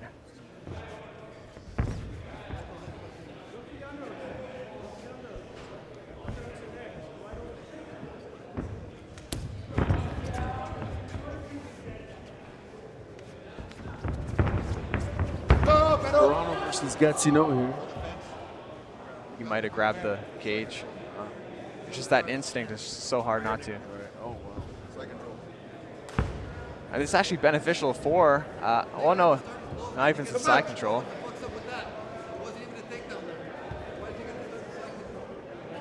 Yeah, that didn't really make sense to me. I mean, I think they could have kept it going, right? Because Hazeem had the body lock. He was in a good position. He could have let him keep going for the takedown. It didn't quite make sense to me.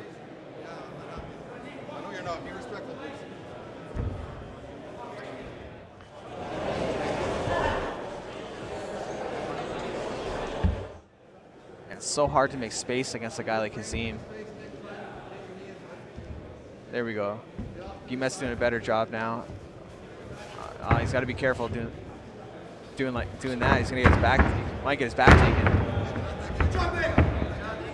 He almost got his guard back, but couldn't quite get that bottom knee in there.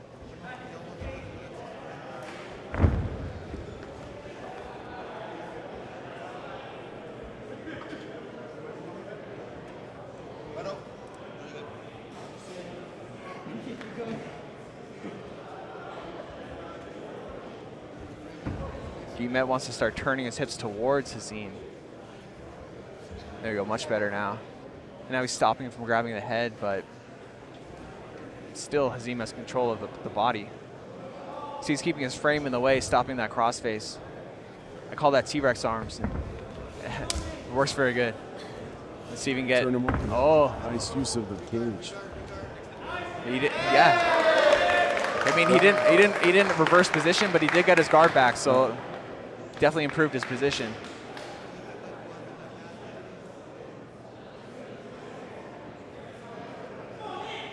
Hazeem's got the body lock from here. And he's past the guard. Let's see if Guillet maybe can use the cage to get up. He's got to worry about that back take. Oh, wow. He secured it. Almost. Guillet's fighting off that hook. He doesn't want to, address the hooks too much and then not address the hands. Because now his arm's trapped, his hand's trapped. Guillet wants to start turning towards him. He can start getting on top. You're saying Hazeem's actually sweating in this match. In the previous match, he wasn't sweating, and now he's really giving it, Exactly.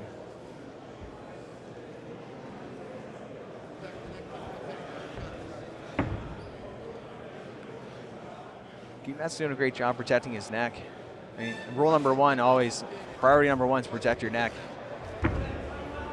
That's what the Wu-Tang says. But yeah, they were 100% right. Oh, wow. Repositioning here. So he's defending the hook, but he doesn't want to leave his neck exposed as he does that. What does he need to do, Guillet, at this? Well, it's not an easy task, that's for sure. I mean, oh, yeah.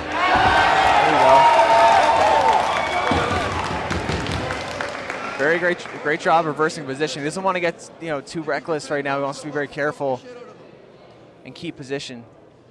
Maybe drag him to the side, start putting some hooks in. He's got one hook in already. He's got one hook in. To get that second hook in, he's want to drag him to his right, just like that, exactly. And now he find his opportunity to put that left foot in. As much as he can, he wants to stop Hazeem from getting to his knees. It's much harder to get the hooks in from here. So we'll see if he drags him to his right again. Oh, he's got the Nelson.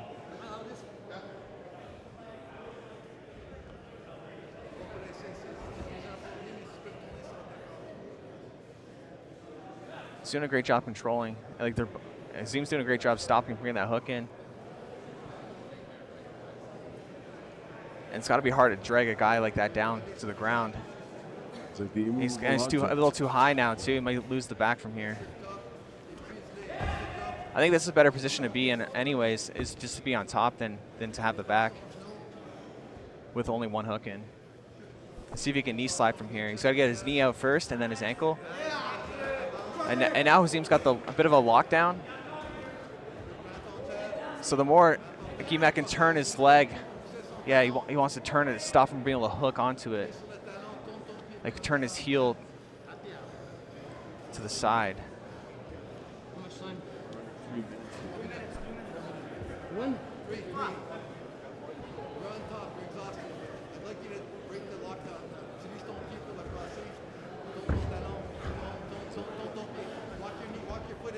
He's got to get that knee free. Oh, very nice. Got his knee free, got his ankle free past the guard. This was a great guard pass. He might look to start attacking Hazim's left arm. He might start going Americana or lift it up and go for an arm bar. But I mean, Hazim's so strong, it's hard to attack an arm that strong. Yeah. 200 plus pounds. He might look to take the back as Hazim turns. It's going to be tough. He doesn't have his leg over the face. Excellent attempt by Gimet. Oh, he's got the Kimura. He's locking up the Kimura. But with the cage in the way, it's hard to really use that.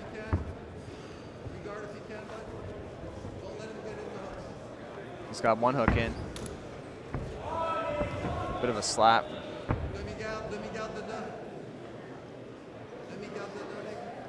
Maybe he'll go gift wrap. Gimet's got to keep his elbows tight. Can't let him get underneath that elbow.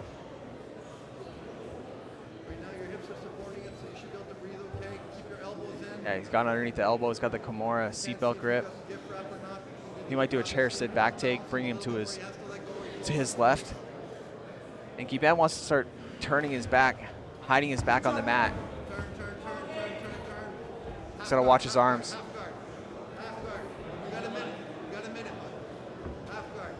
And Gimet can start pushing on the knee. He's getting him in that quarter guard.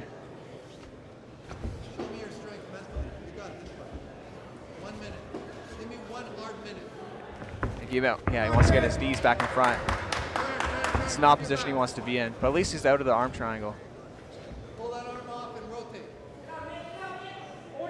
Gimet wants to start bringing his back towards the mat, hips towards the sky. Start getting past that bottom hook. He's already a little bit past, he's already pretty much past the bottom hook. And it's that bottom hook that has the most control when you have the back. Very nice escape.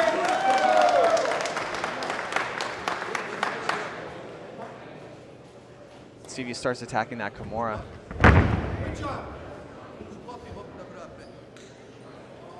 9 seconds. It can happen.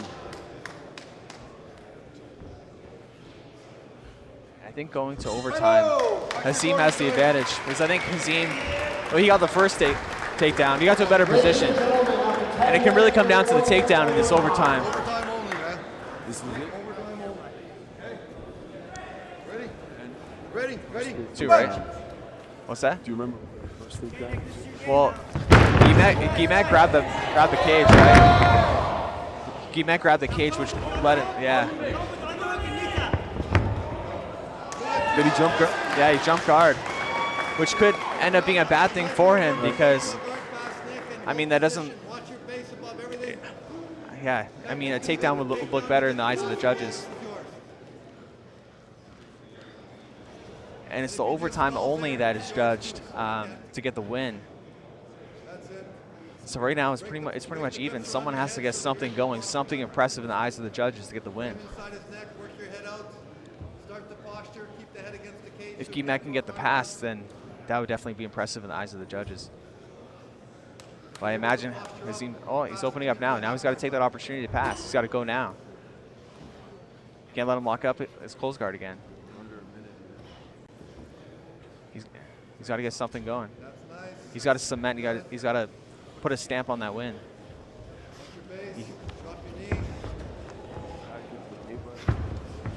This could be it. Sweep him right there with the waiter sweep. Yeah, with Hazim having that leg entanglement, that entry, that sweep, basically, I think he's got the advantage going into, right now. Both legs to do it. There you go. There you go. And attack the leg. Attack the leg. Seam does you. Yeah, I think Hasim does right now, unless Guimet can start threatening his own heel hook, that outside heel hook. Slipped out there. I mean, they both. Be good, bud. 15 seconds and you won. You've been dominating. You had the. Maybe he could roll for a knee bar. There you go. Yeah.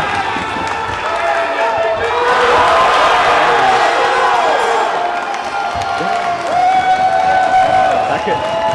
I don't know if we take that. We take it. Yeah. I was saying, if I was a judge, I would give it to Guimet. What a match. Yeah, that was I think awesome. We fans and viewers have won because we witnessed this. That was a great epic finale. fight. Yeah, Absolutely. 100%. We'll see who they give it to. I'll give it to Guimet. But I wouldn't be angry if they gave it to Hasim. Hasim did a lot too in that last round. The moment of truth.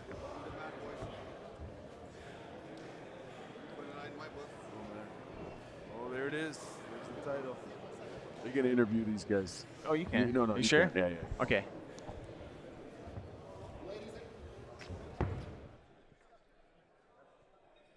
Ladies and gentlemen, after 2 minutes of overtime, the judges have rendered a decision.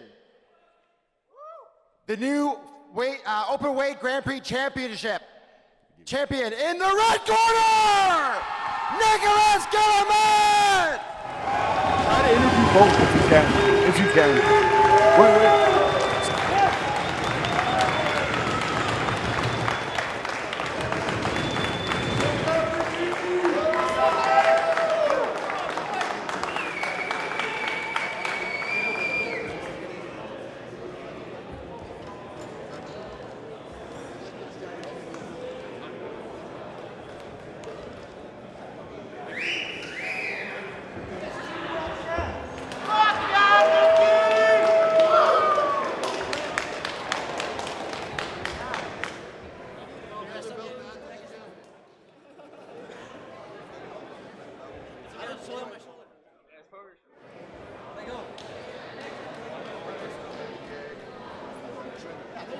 That was a great match and a great finale to a great night of fights and grappling matches. How did it feel getting the win in front of the hometown?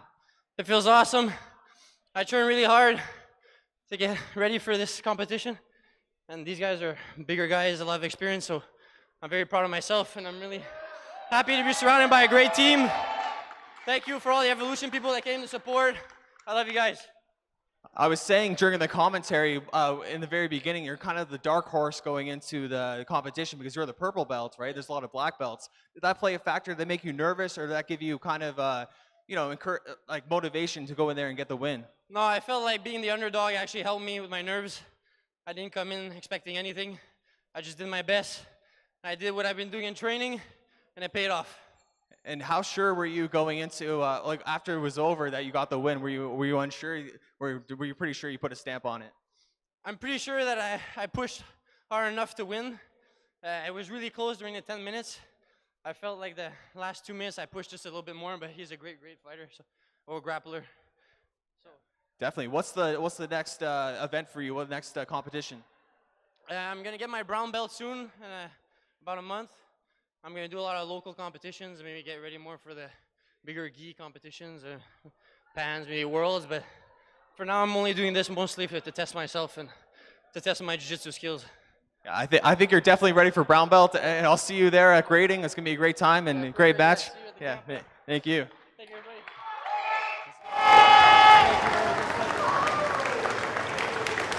That was a great match.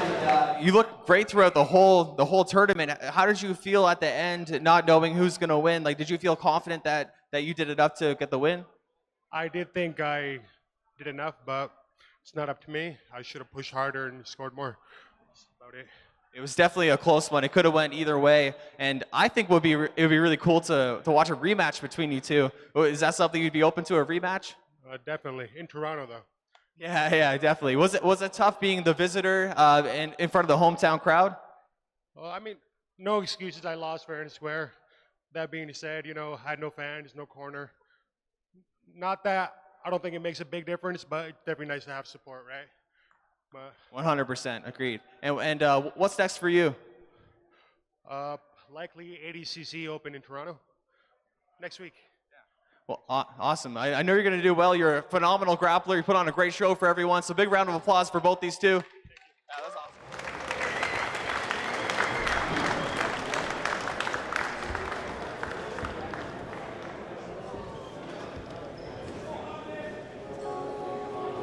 Ladies and gentlemen, please stick around for the final awards to be announced for the performances of the evening. Hey, come here. No, you gotta go in the middle.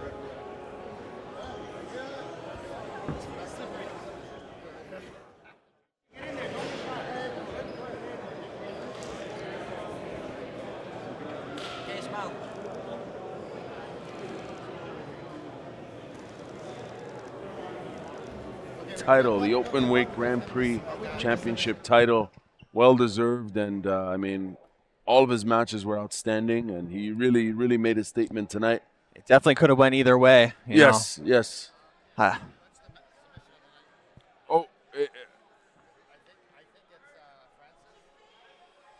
yeah, oh yes, yes, absolutely.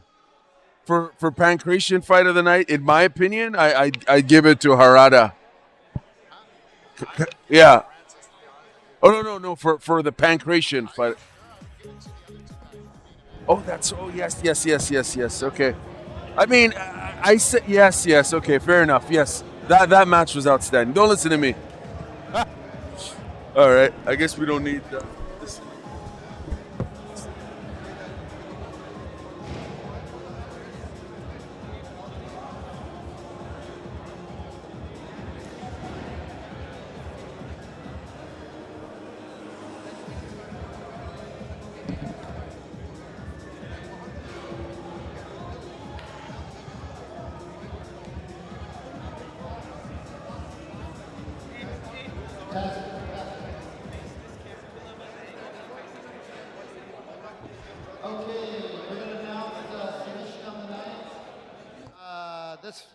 This grappler won many of these awards. I still know what to call that submission. Can I get Francis St. Amour up here? Francis, I just invented a new move. I'm going to call it the Francis Lock. I don't know.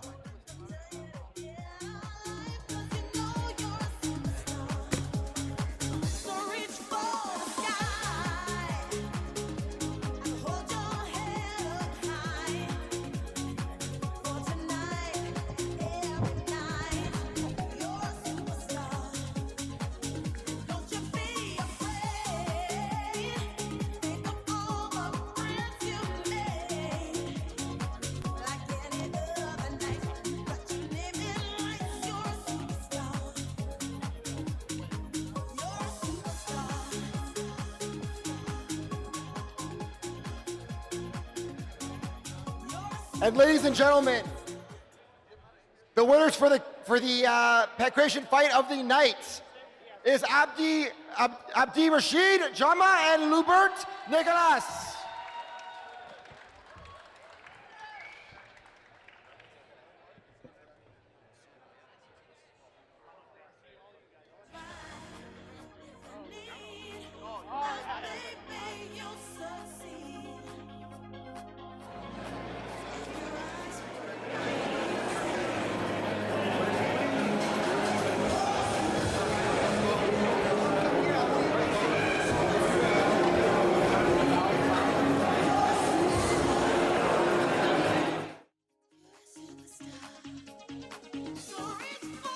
Well-deserved reward. It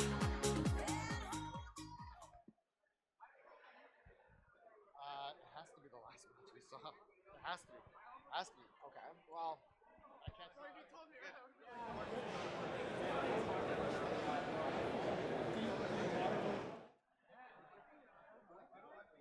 And ladies and gentlemen, the awards for grappling match of the evening is for Nicholas Guillemette and Hussein Hazim.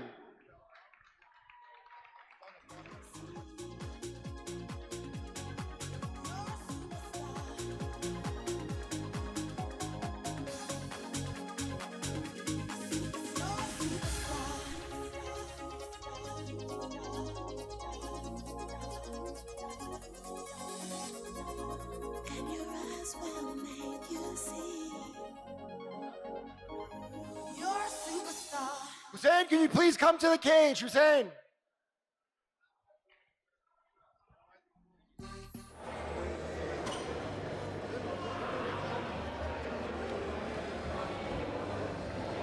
Right, take your shirt off. I'm taking my shirt off.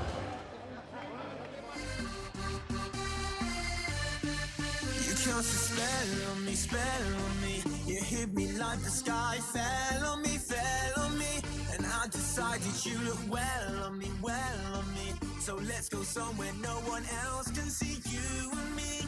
Turn the lights out now. I'll take you by the hand you another drink. Drink it if you can. Can you spend a little time? Time is slipping away from us, so stay with me. I can make you glad you came. The sun goes down, the stars come out, and all that counts is here and now. My universe will never be the same. I'm glad you came. I'm glad you came.